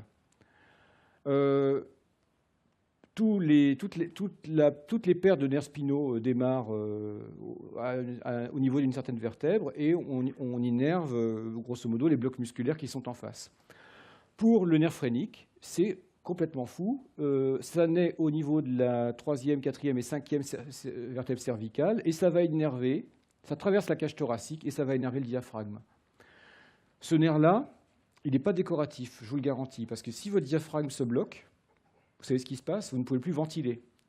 Si vous ne ventilez plus, vous ne respirez plus. Si vous ne respirez plus, vous mourrez. Donc ce nerf, on ne peut pas dire qu'il ne sert à rien. Il est, tout au long de son histoire, véritablement fonctionnel. Il permet au diaphragme de se contracter.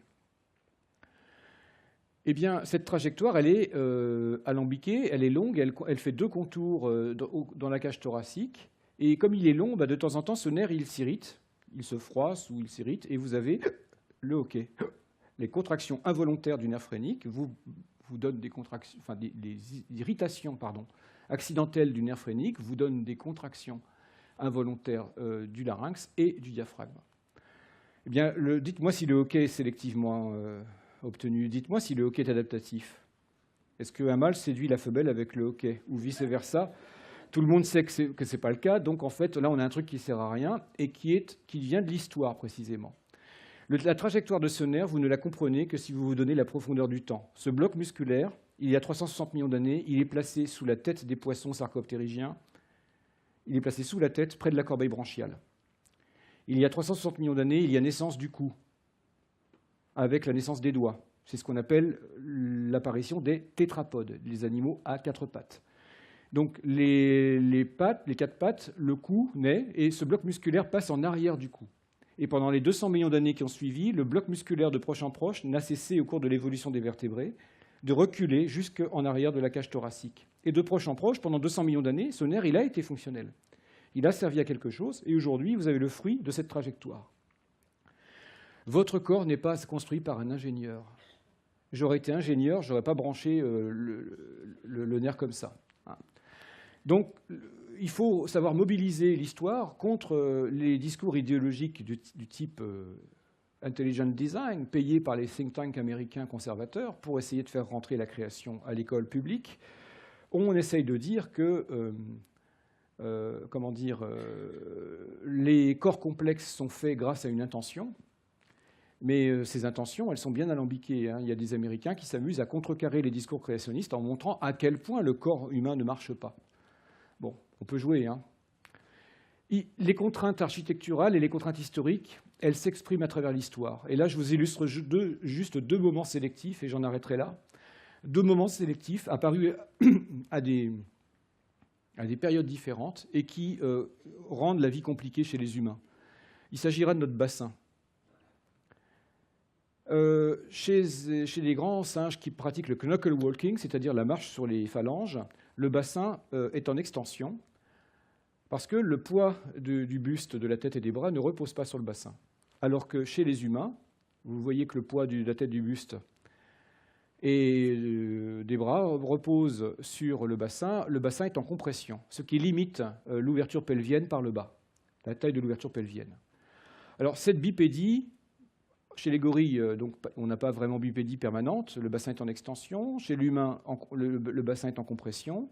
On n'ouvre pas plus que ce qui est disponible ici, au niveau du bas du bassin. Ça se passe bien tant qu'on est un australopithèque. Pourquoi? Parce que les australopithèques, ils sont bipèdes, mais l'adulte, finalement, n'a qu'un volume cérébral que de 500 cm3 maximum. Et donc, une maman australopithèque qui accouche, ça ne se passe pas plus mal que quand un chat accouche ou quand un chien accouche. Le problème qui se pose à nous, c'est depuis seulement 1 million d'années. La mise en place de cette bipédie, elle est plus ancienne que 4 millions d'années. Mais il y a seulement 1 million d'années, donc postérieurement, on a une augmentation très rapide du volume cérébral. Et on atteint aujourd'hui chez l'adulte 1400 cm3, voire chez les Néandertals peut-être jusqu'à 1700 cm3.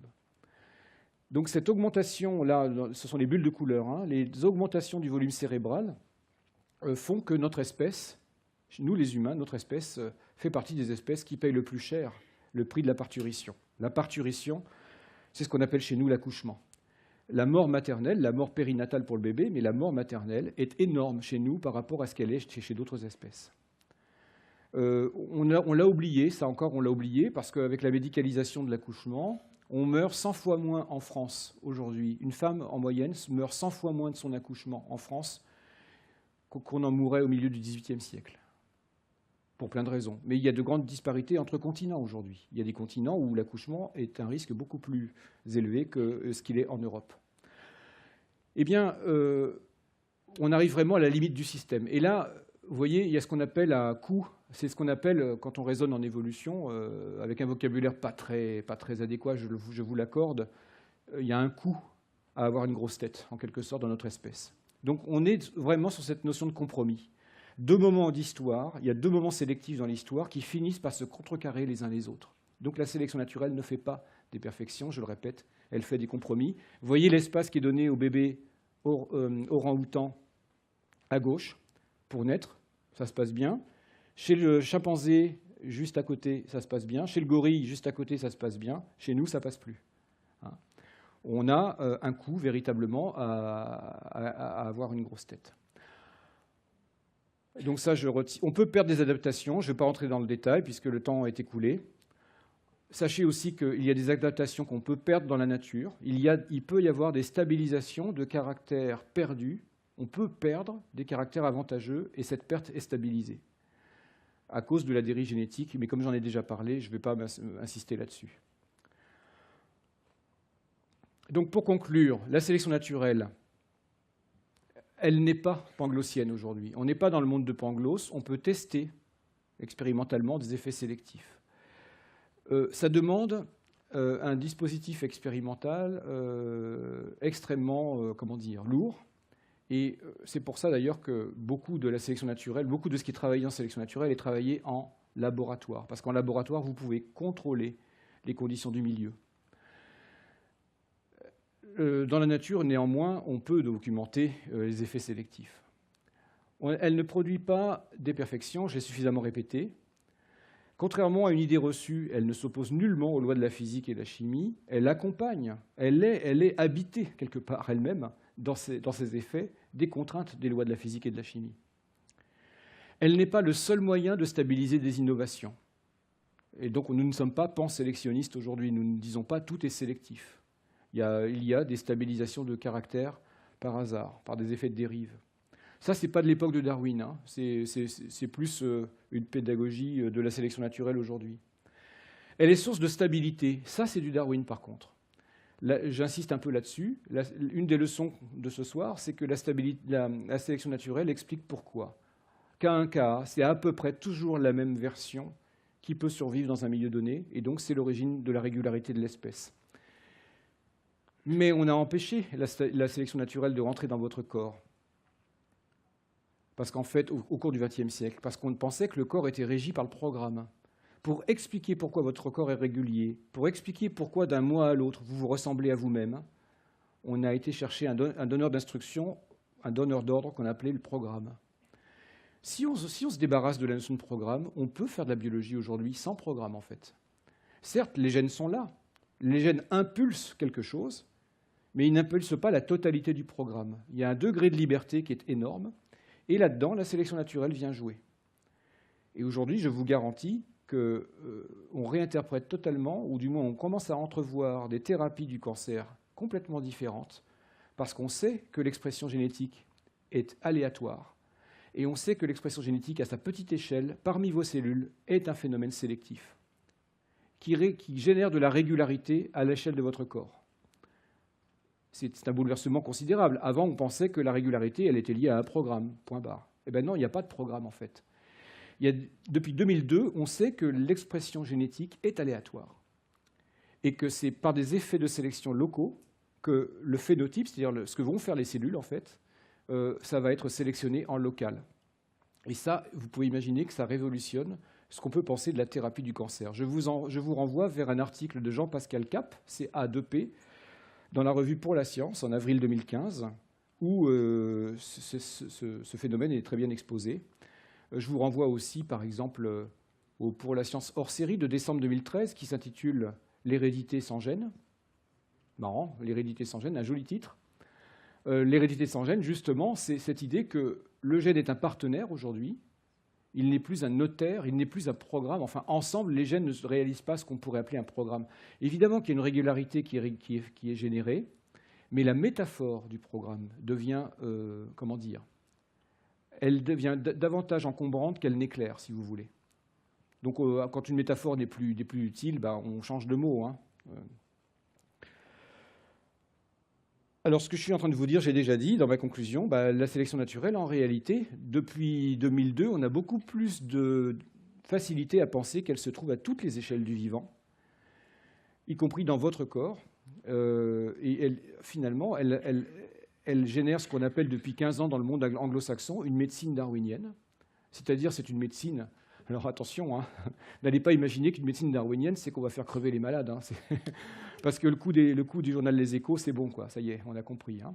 Donc la médecine darwinienne, ça veut simplement dire que le phénomène de variation-sélection est autorisé à rentrer dans le corps et à servir de modèle explicatif pour la régularité des corps. Le hasard au cœur de la cellule, c'est un livre qui a d'ailleurs avec toute une liste de contributeurs, qui a, en quelque sorte fait la synthèse de l'ensemble des phénomènes qui découlent de l'expression aléatoire des gènes et de la stabilisation de certaines des solutions. Voilà, j'en ai fini. Merci de votre attention.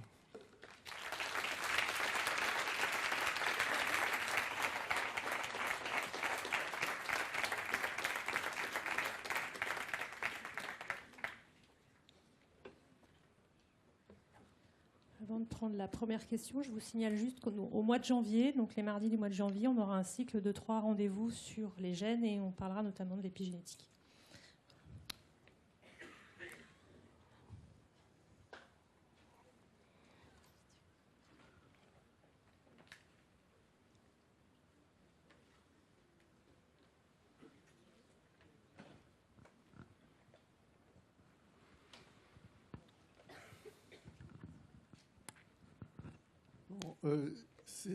Vous entendez là si j'ai bien compris, enfin j'ai compris, le rationalisme est un produit de l'évolution. Nous n'avons pas besoin de Dieu pour inventer la science et toutes les conneries qu'on peut faire. C'est une question complexe parce que le rationalisme, la rationalité, on va dire, humaine, est un produit de l'évolution, mais l'irrationnel l'est aussi. Oui. C'est-à-dire qu'en fait, il y a des moments dans la vie, alors si je vous le fais court et avec les mains, comme on dit, si je vous le fais court pour faire comprendre l'idée, les capacités de raison, ce qu'on appelle la raison, c'est-à-dire le respect de la logique, et en gros le principe d'économie d'hypothèse, ce sont deux propriétés largement partagées par l'ensemble des humains. Et le fait que ces propriétés soient universellement répandues provient probablement du fait qu'elles ont été justement une condition de performance sélective. C'est-à-dire que, en gros, si celui qui se fait poursuivre, qui se fait chasser par un prédateur, il n'a pas compris qu'il fallait courir dans la même direction que le prédateur plutôt que de courir dans la direction inverse, bah, celui qui n'a pas compris ça, il n'est plus là pour qu'on en parle. Vous voyez ce que je veux dire? Il s'est fait bouffer, quoi. Donc je vous le fais court, mais effectivement, les propriétés qu'on appelle rationnelles chez l'humain, c'est certainement le fruit de la sélection, d'où l'universalisme d'ailleurs de cette rationalité, de cette capacité cognitive. Alors l'irrationnel aussi, parce que finalement, quand on veut souder un groupe et qu'il nous arrive plein de tuiles et qu'on n'a pas l'explication de ce qui nous arrive, on ne l'a pas mérité, il nous arrive les pires trucs qui soient, et puis qu'il nous arrive un truc ou pas, de toute façon, on a besoin immédiat de faire sens à ce qui est autour de nous et on n'a pas toujours l'explication rationnelle de ce qui fait sens autour de nous. Donc finalement, l'irrationnel, lorsqu'il est facteur de solidarité dans le groupe, s'il y a un mythe, par exemple, un mythe fondateur peut souder un groupe, si un mythe fondateur peut même permettre de prendre le pouvoir politique, ben voilà, ça va se répandre comme la poudre, hein, comme le feu de la poudre. Donc vous avez compris que là, ces deux propriétés donnent des avantages ou des désavantages à deux moments différents de la vie des populations. Et donc, oui, il faut concevoir une origine naturelle de ces propriétés.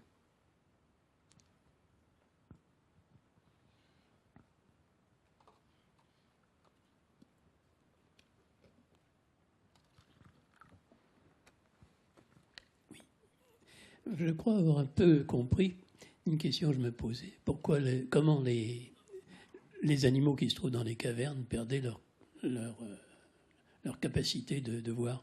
Mais est-ce que c'est un peu la même chose pour les humains qui sont allés dans le Grand Nord et qui ont perdu, et qui sont devenus aux yeux bleus et des blonds? Est-ce que c'est le même phénomène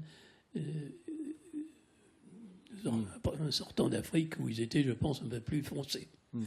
Alors, ce que j'ai lu, je ne suis pas spécialiste de l'anthropologie, mais ce que j'ai lu sur l'apparition de la peau blanche, c'est qu'en fait, cette peau blanche stimulerait davantage les UV qui arrivent sur la peau blanche, stimulent davantage la synthèse de chléchophérol dont vous avez besoin pour fixer le calcium dans votre squelette. D'ailleurs, un déficit d'UV entraîne ce qu'on appelle le rachitisme, qui est la fragilisation des os par une calcification insuffisante. Et donc, la peau blanche résulte du fait que sous les latitudes dans lesquelles les humains allaient, il y a moins d'UV. Il faut quand même arriver à faire de la synthèse de vitamine D. Et donc, la peau blanche est en quelque sorte une ouverture à la faible densité des UV, à la faible intensité des UV dans les hautes latitudes. Donc c'est une peau blanche là qu'on pourrait considérer quasiment comme adaptative. Ouais. Bon, sous toute réserve, je ne sais pas vraiment si ça a été testé. Oui. Est-ce que vous pourriez nous donner le titre d'un livre qui se rapproche le plus de tout ce que vous avez raconté là? Parce que j'ai donné trop de livres, là, je suis désolé. Alors, si vous êtes intéressé par l'aspect sélection naturelle et source de stabilisation, l'emphase qui est mise là-dessus, c'est dans le petit bouquin orange qui s'appelle Descendons-nous de Darwin. Ça dépend à quoi vous vous êtes intéressé dans la conférence. Si vous voulez avoir une vue générale sur l'évolution, il reste le Quae 2014, qui est un petit livre. C'est 80 questions du public sur l'évolution. Et là, on brasse alors, comme c'est 80 questions, c'est pas très structuré. Donc, vous brassez tout, mais vous brassez tout dans le désordre. Alors, si vous voulez brasser tout dans l'ordre, il y a le guide critique de l'évolution en 2009 chez Belin. Voilà. Bon, je vous ai cité 3 bouquins, mais vous me demandez un bouquin. Alors, je ne sais pas, moi, tout dépend à quoi vous vous intéressez en particulier.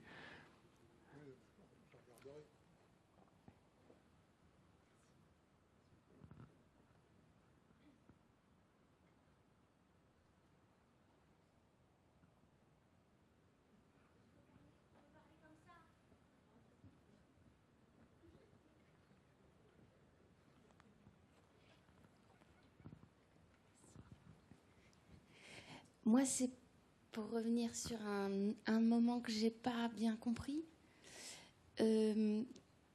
Sur le moment où tu disais que l'évolution, enfin qu'il faut que la mort fait partie de tout ça et l'histoire du cimetière. Et là, j'ai plus compris, par exemple. Ah oui.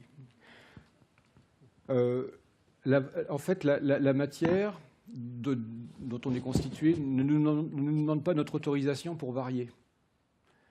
C'est-à-dire que même dans tes cellules somatiques, dans les cellules de ton corps, il y a de la variation. Cette variation, elle est filtrée. Qu'est-ce qu'on appelle le filtre? C'est-à-dire qu'il y a des variants qui, en se divisant, vont transmettre leur variation à leur descendance. D'autres ne vont pas transmettre parce que c'est plus lent. D'autres ne vont pas transmettre parce qu'ils vont mourir tôt, parce que l'altération qu'ils ont subie les affecte trop durement. Et donc, la régularité, elle ne provient pas d'une permanence. Si tout le monde croissait à taux égal, on aurait une progression géométrique. Or, un corps, il est régulier. Et donc, dans ce corps régulier, finalement, ne se pérennisent que ceux qui, momentanément, ont la bonne combinaison pour la survie. C'est vrai à l'échelle des populations. Je reprends le raisonnement malthusien, qui n'est qu'un raisonnement mathématique. Darwin ne prend que le modèle à Malthus, il ne prend pas l'analyse économique ou l'analyse sociale, ce n'est pas ça qui l'intéresse. Il ne prend que le modèle mathématique qui l'intéresse et qui consiste à constater que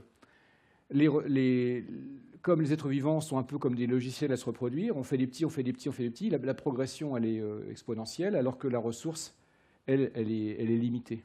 Et donc forcément, la régularité de ce qu'on voit est liée à une mort certaine d'une partie de ceux du surplus, en quelque sorte, si je peux le dire comme ça.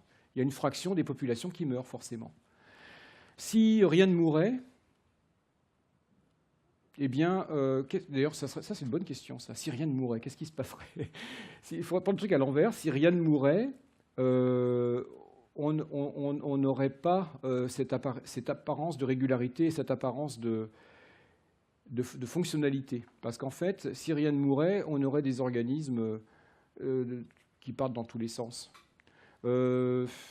Qui partent dans tous les sens, c'est-à-dire même qui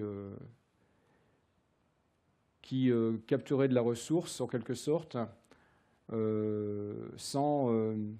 je n'imagine pas comment c'est possible, en fait. Parce que la fonctionnalité, elle est une question de performance à tous les niveaux. Et si certaines performances sont altérées, forcément, il va y avoir une moindre propension à faire des petits, quoi.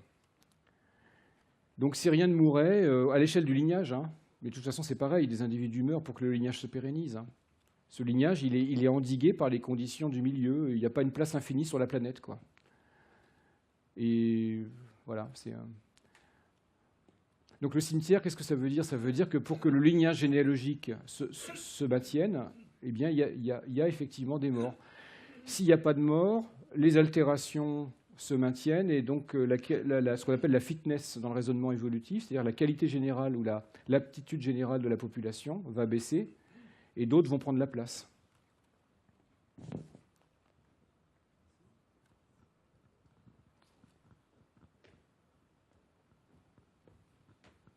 On parle de mort cellulaire programmée dans le corps, mais elle n'est pas si programmée que ça, cette mort cellulaire. Cette mort cellulaire, elle provient en partie d'un phénomène de variation-sélection. Oui ? Bonsoir. En fait, j'aurais voulu savoir, avoir les idées plus claires sur la vitesse du changement d'un milieu et finalement la diversité ou l'inverse de la diversité qu'elle va engendrer. Au sens où plus le changement est rapide et les changements successifs, plus le filtre serait important et finalement moins l'environnement change et puis plus les espèces peuvent être différentes puisque pas besoin de rentrer dans un moule pour survivre. Est-ce que ça correspond à quelque chose de... Oui, effectivement. Quand un milieu est relativement stable, on a effectivement toute une richesse installée d'espèces intriquées les unes dans les autres. Elles ont eu le temps de s'intriquer. Vous avez raison de dire que quand un milieu reste stable longtemps, on a un grand nombre d'espèces parce que justement les intrications ont eu le temps de se mettre en place. Quand les changements sont brutaux dans les environnements, on a l'installation, on a la pullulation de quelques espèces pionnières, dites pionnières, c'est-à-dire qu'on les appelle pionnières justement parce qu'elles sont là en premier et que l'intrication de multiples espèces n'arrivera que plus tard. Ces espèces pionnières, elles font des bouffées en biomasse, elles prennent toute la place, et puis au fur et à mesure que le temps passe, elles sont sujettes à parasitisme, elles sont sujettes à exploitation, donc tout à coup elles rencontrent des limites à leur pullulation, et c'est le début de l'intrication. Plein d'espèces commencent à cohabiter ensemble. Donc oui, vous avez raison, les changements brutaux, d'abord, provoquent des éradications d'espèces passées. Quand c'est trop brutal, elles n'ont pas le temps de s'adapter à l'échelle de la population, à l'échelle du lignage, et donc on a des extinctions là, dans ce cas-là. Et quand les changements sont brutaux, on a donc espèces pionnières, et puis si ça reste relativement stable, on a l'installation d'une diversité ultérieure. Oui, ça me paraît important parce que si on essaie d'avoir une vision synthétique, ça veut dire que tout change tout le temps. Ah, ça c'est vrai. Mais pas à la même vitesse. Exactement. Et c'est le rapport entre les deux qui va... Exactement, c'est ça. Okay. C'est qu'en fait, si vous avez un changement lent d'un milieu, vous pouvez provoquer ce qu'on appelle l'adaptation d'une espèce, c'est-à-dire qu'effectivement, dans le comportement ou dans les aptitudes physiologiques, on peut voir se mettre en place, tout dépend du temps de génération de l'espèce en question, mais s'il y a assez de générations suffisantes, eh bien, on peut voir des variants fortuitement avantagés se mettre en place et donc voir l'espèce s'adapter. Ouais. C'est une question de différence de vitesse. Ouais. Alors, typiquement, les altérations des milieux que l'homme provoque aujourd'hui sur l'ensemble des continents, on voit des endroits où il n'y a pas le temps de s'adapter. Il y a des extinctions brutales du fait que l'homme a fait de la prédation sur certaines espèces. Le dodo, la rétine de Steller, qui est un gros lamantin du Pacifique Nord, qui a disparu 27 ans après sa découverte. Mais on a, par exemple, dans le maillage des observations des naturalistes sur le territoire français, que produit Viginature, on voit des espèces changer leur lieu d'habitat parce que les températures moyennes changent. La faune méditerranéenne remonte le sillon rhodanien à vitesse de 15 km par an. Et des papillons ou des insectes qu'on trouvait jadis féodés au bord méditerranéen se retrouvent au niveau de la Bourgogne maintenant. Ils montent jusqu'à Auxerre. Et peut-être qu'un jour, ils seront même en région parisienne. Chez les oiseaux, c'est bien documenté. Les oiseaux changent de région aussi parce que le climat se réchauffe. Les oiseaux qui vivaient au nord de la France ne sont plus en France maintenant. Ils sont plutôt en Scandinavie. Et puis, des oiseaux plus méditerranéens remontent davantage. Donc là, ces changements de niche, ces changements de lieu font partie des capacités adaptatives des individus. Ils vont aller chercher l'endroit où ils ont un optimum. Voilà. Oui, alors j'aime bien votre phrase, tout change tout le temps. Et ça, c'est vraiment quelque chose qui est très ancré dans l'idée de Darwin et dans la théorie générale de la biologie, de l'anthropologie et de la paléontologie. Oui, tout change tout le temps, y compris d'ailleurs même dans les sciences de la Terre, dans la géologie aussi. Et tout est affaire de différentiel dans les vitesses de changement. Ouais.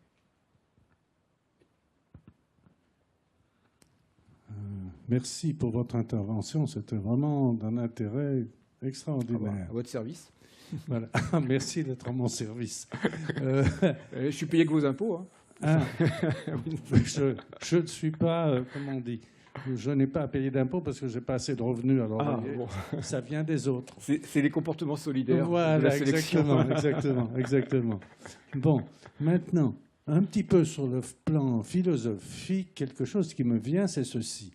D'après vos recherches scientifiques, on voit parfaitement bien que les espèces évoluent, naissent, meurent, voilà, selon l'époque, le temps, etc.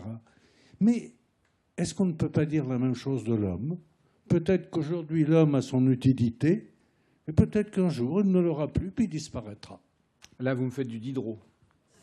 C'est très beau. C'est le rêve d'Alembert. Oui. D'ailleurs, Diderot est obligé de faire rêver d'Alembert parce que dire ça en 1769, c'est un vrai scandale. Je vous rappelle quand même que les discours sont quand même, du point de vue de l'origine de ce qui existe, les discours sont tenus par les théologiens de la Sorbonne. Et donc Diderot, pour se protéger, Diderot, pour se protéger, fait faire ce discours par son ami d'Alembert qui rêve et qui est pris de fièvre. Et donc d'Alembert délire. Et il dit, mais l'homme n'était pas hier ce qu'il est aujourd'hui, et il ne sera pas non plus demain ce qu'il est aujourd'hui. Et en fait, tout clairement, dans le texte de Diderot, l'homme évolue. Qui sait si demain appellera-t-on encore un homme, ce machin qui vit aux alentours du pôle, parce que Maupertuis venait juste de découvrir et de décrire les Inuits. Et Diderot dit, mais qui sait si ces hommes sont tellement différents de nous que demain, ce ne seront peut-être même plus des hommes, quoi. Alors, cette idée de passage est très présente dans le texte de Diderot. Tout passe, tout change. Et Diderot est nominaliste, évidemment. Et il a un discours qui est absolument pas, philosophiquement parlant, il a un discours absolument contradictoire avec le fondement philosophique des monothéismes. Voilà. Mais oui, effectivement, oui, demain. Alors je vais même aller plus loin, si vous me permettez. Je vous garantis que l'espèce humaine va disparaître. Pour plein de raisons. Première raison, alors là, vous allez me dire, je ne vais pas vous étonner, si je me donne devant moi 4 milliards d'années, ça va, quoi. Dans 4 milliards d'années, la Terre sera absorbée par le Soleil. Je ne sais pas si ça, ce sont des données astronomiques. Le Soleil deviendra une géante rouge et tout sera cramé. D'ailleurs, ça sera cramé bien avant parce que le Soleil sera déjà tellement grand qu'il n'y aura même plus d'océan à la surface de la Terre et la vie sera déjà éradiquée. Donc, de toute façon, nous sommes tous destinés à long terme à nous éteindre. Bon, ça, c'est le premier type de réponse. Mais le deuxième type de réponse, c'est que vous avez vu tout à l'heure ce que c'est qu'une espèce. C'est une convention de langage. Je n'ai pas arrêté de le dire. Homo sapiens sapiens, c'est une convention de langage. Si demain, notre flux généalogique se scinde en deux, eh bien, si je conserve la convention telle que je vous l'ai expliquée là, le fruit de la scission, la branche de droite et la branche de gauche, je serai forcé de les appeler autrement que Homo sapiens sapiens. L'espèce aura disparu. Vous me dites c'est un jeu de mots, mais oui, l'espèce, c'est un jeu de mots. Je ne blague pas. Alors, un scénario de science-fiction, on envoie des gars sur Mars. Tiens, en ce moment, c'est la mode. Il y a un gars qui est tout seul sur Mars au cinéma, là. Je vais y aller demain. J'irai le voir demain. Vous envoyez des gens sur Mars, et puis, voilà, on maintient la relation avec Mars pendant un certain temps, et puis il n'y a plus de crédit. Pouf, on ne maintient plus la relation avec Mars, il n'y a plus les moyens. Donc, les gens de Mars, ils se débrouillent tout seuls dans leur coin, puis nous, on se débrouille dans notre coin. Et puis, ça dure comme ça pendant 500 ans. Vous savez, les civilisations, ça va, ça vient, hein. Il n'y a plus d'Égyptiens pour polir la pyramide, là, dans le désert. Hein. C'est fini, ça. Enfin, les Égyptiens de l'époque, je veux dire. Les civilisations, ça va, ça vient. Donc, dans 500 ans, il n'y aura peut-être plus personne pour aller sur Mars. Et puis, peut-être qu'on va devenir interstérile, à force de ne plus faire de petits ensembles. Parce que c'est ce que vous montre le schéma, là. S'il y a une barrière, on devient, à force, interstérile. Et puis, 600 ans après, on revient voir les descendants des Martiens, et on s'aperçoit qu'on ne peut plus faire de petits ensembles. Eh bien oui, on devra dire « Homo sapiens sapiens » a disparu, il faut changer de convention de langage. Ça, c'est un discours nominaliste, d'hydrocien à souhait. Mais les sciences biologiques sont nominalistes. Il n'existe dans la nature que les individus. Toutes les catégories supra-individuelles sont des conventions. Ça, c'est le classificateur qui vous le dit. Hein. Mon intervention est dans le droit fil de ce qui vient d'être dit. Ouais. J'ai en tête cet arbre qui figure le mouvement du temps. Et vous nous avez montré, avec beaucoup de conviction, et je suis aussi je suis convaincu de ce que vous dites, changement et puis des permanences, etc., des régularités. Est-ce que globalement, il se trouve, en tout cas c'est peut-être un hasard, mais est-ce que quand même on n'est pas obligé aussi de parler d'enrichissement D'accord. au vu de ce qu'on voit? Donc si on est parti d'une petite amibe ou je ne sais quoi, et qu'on est aujourd'hui avec l'Homo sapiens, voilà. Ah, ça, c'est vraiment un mot intéressant, enrichissement. Je vais le garder, vous voyez. Quand je fais un livre sur les questions du public, ça, je le garde, enrichissement. Ça me nourrit, ça m'enrichit pour le coup. Non, je ne suis pas en train de faire de la démagogie, mais c'est une bonne formule, parce que je n'ai jamais trop su ce que c'était que la complexité. Il faudrait qu'on me l'explique. En biologie, on a du mal à comprendre ce que c'est que la complexité. Par contre, l'enrichissement, ça peut avoir deux dimensions. C'est intéressant. Le vivant, il est foisonnant. Au début, le milieu est nouveau, il est relativement brutal. Et effectivement, comme on disait tout à l'heure, il y a quelques espèces pionnières qui arrivent à s'en sortir. Et on a peu d'espèces, mais beaucoup de biomasse par espèce. Peu d'espèces qui pullulent beaucoup. Et effectivement, la scission des flux généalogiques fait que, au bout du compte, on a une espèce d'enrichissement en termes de nombre de branches. C'est que vous avez effectivement ce qu'on appelle une diversification et des barrières à la reproduction qui s'installent parce que les systèmes deviennent complexes en même temps. Alors complexes, mais j'aime bien enrichis. Des propriétés à des niveaux d'organisation supérieurs, par exemple la pluricellularité, sont nouvelles quand vous faites la pluricellularité et ne sont pas résumables directement aux propriétés des parties qui constituent le tout. C'est ce qu'on appelle l'émergence de propriétés. Et quand vous faites émerger les propriétés, les différents niveaux auxquels vous avez de l'enrichissement peuvent eux-mêmes provoquer des barrières à la reproduction. Donc le vivant, c'est un enrichissement en éventail des différents lignages, et c'est un enrichissement, j'ai envie de dire, vertical, en niveau de complexité, c'est-à-dire en niveau d'émergence de nouveaux phénomènes. De l'unicellulaire au pluricellulaire, du pluricellulaire à la différenciation tissulaire, de la différenciation tissulaire à l'émergence des comportements, à la communication chimique. Enfin, vous pouvez mettre des couches de complexité jusqu'aux relations sociales, jusqu'aux relations économiques. On a ici un enrichissement dans les deux dimensions, enfin même dans les trois dimensions, puisque j'ai... Alors, on parle de diversification pour parler des lignages généalogiques, mais pas pour parler de l'apparition de nouveaux niveaux de l'émergence de nouveaux niveaux d'intégration. Or, la sélection naturelle, elle est mobilisée aussi dans l'émergence de nouveaux niveaux d'intégration. Donc, enrichissement, c'est un mot qui prend à la fois la diversification et à la fois l'émergence de nouveaux niveaux d'intégration. Peut-être que c'est un meilleur mot que diversification ou que complexité. Complexité, on l'utilise pour les niveaux d'intégration. Diversification, on l'utilise pour la diversification justement des lignages, mais enrichissement, ça peut prendre l'ensemble en fait.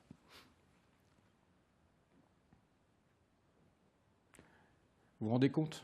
Parce que moi, je suis obligé de parler avec les mains pour me faire comprendre. Alors, je ne sais pas si la dame, elle répétait. Non seulement elle fait ses gestes, mais il faut qu'elle fasse les miens en même temps. Je ne sais pas. Mais...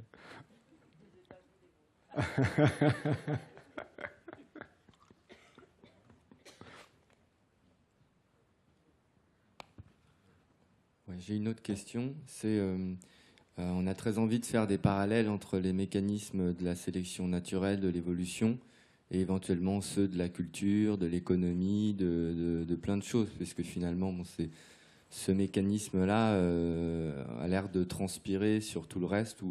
Mais évidemment, il y a probablement des grosses différences.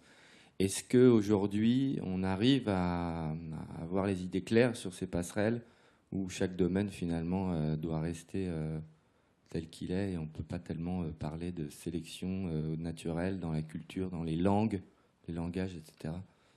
Ça, alors, les débats sont considérables hein, sur ces questions.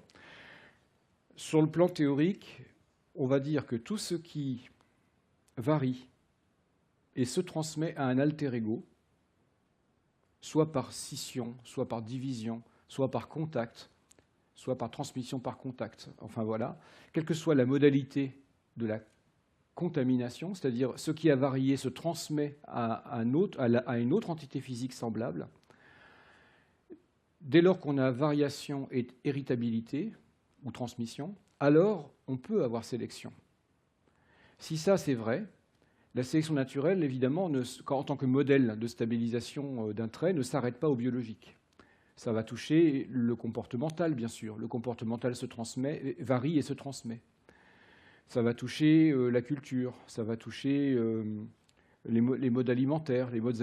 On sait aujourd'hui que la sélection de certains modes alimentaires à base de lait en Asie centrale va rétro-sélectionner la diversité génétique des populations qui les pratiquent.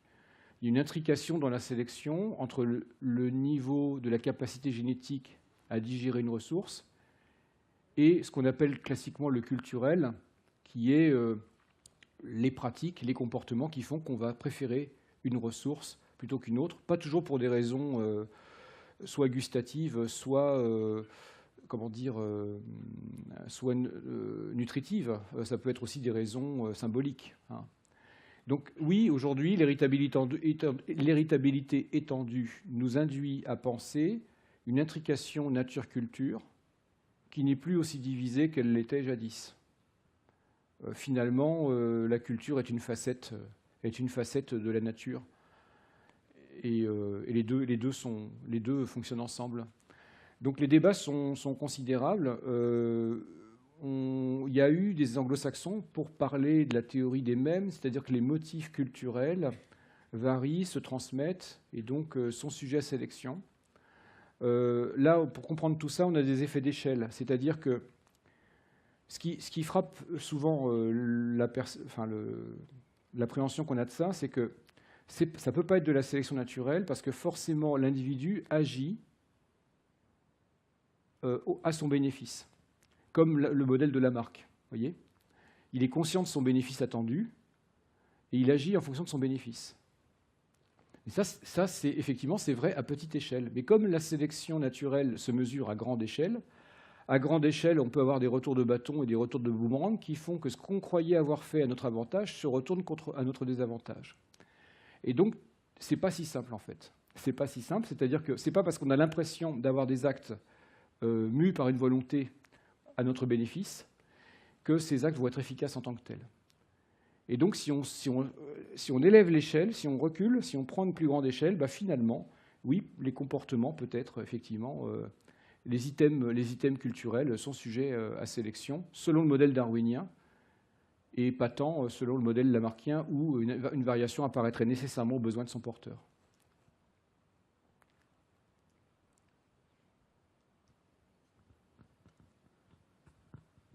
Oui, je voulais savoir si vous pensez que l'espèce humaine va réussir à gérer sa propre pullulation, comme vous avez dit tout à l'heure. Est-ce que ça va se résoudre par la compétition, c'est-à-dire en gros on va s'entretuer pour les ressources, Ou est-ce qu'à l'échelle planétaire, on peut arriver à gérer la natalité, par exemple, enfin, de façon coopérative, quoi? Tout dépend quelle casquette vous voulez me mettre pour répondre à cette question. En tant que biologiste, j'ai envie de vous dire, en général, à toute pullulation correspond une bonne épidémie, quoi. En général, ça marche assez bien. Alors, ça ne se produit pas parce que la captation des ressources passe avant, mais quand on a une profusion d'individus, on a des parasites, alors des parasites génétiques, ou peu importe, ce qu'on appelle une maladie infectieuse, ce n'est ni plus ni moins que l'introduction violente et rapide d'un parasite, de quelque chose qui se reproduit à nos dépens. Eh bien, ce parasite, il aura raison, effectivement, peut-être de cette pullulation. Mais après, il y a une intrication. Après, une fois qu'on a dit ça, il y a de telles intrications politiques, sociologiques, c'est très difficile de faire un pronostic sur cette question. On a toujours eu du mal à partager la ressource, malgré tout, à l'échelle de la planète, j'entends. À micro-échelle, on y arrive peut-être, mais à l'échelle de la planète, la prédation s'est faite sur nous-mêmes, et puis on reste quand même dans un monde où 20% de la population mondiale mange 80% des ressources énergétiques. Donc, une fois qu'on a dit ça, dans quelle direction va-t-on aller? J'en sais rien. J'en sais rien.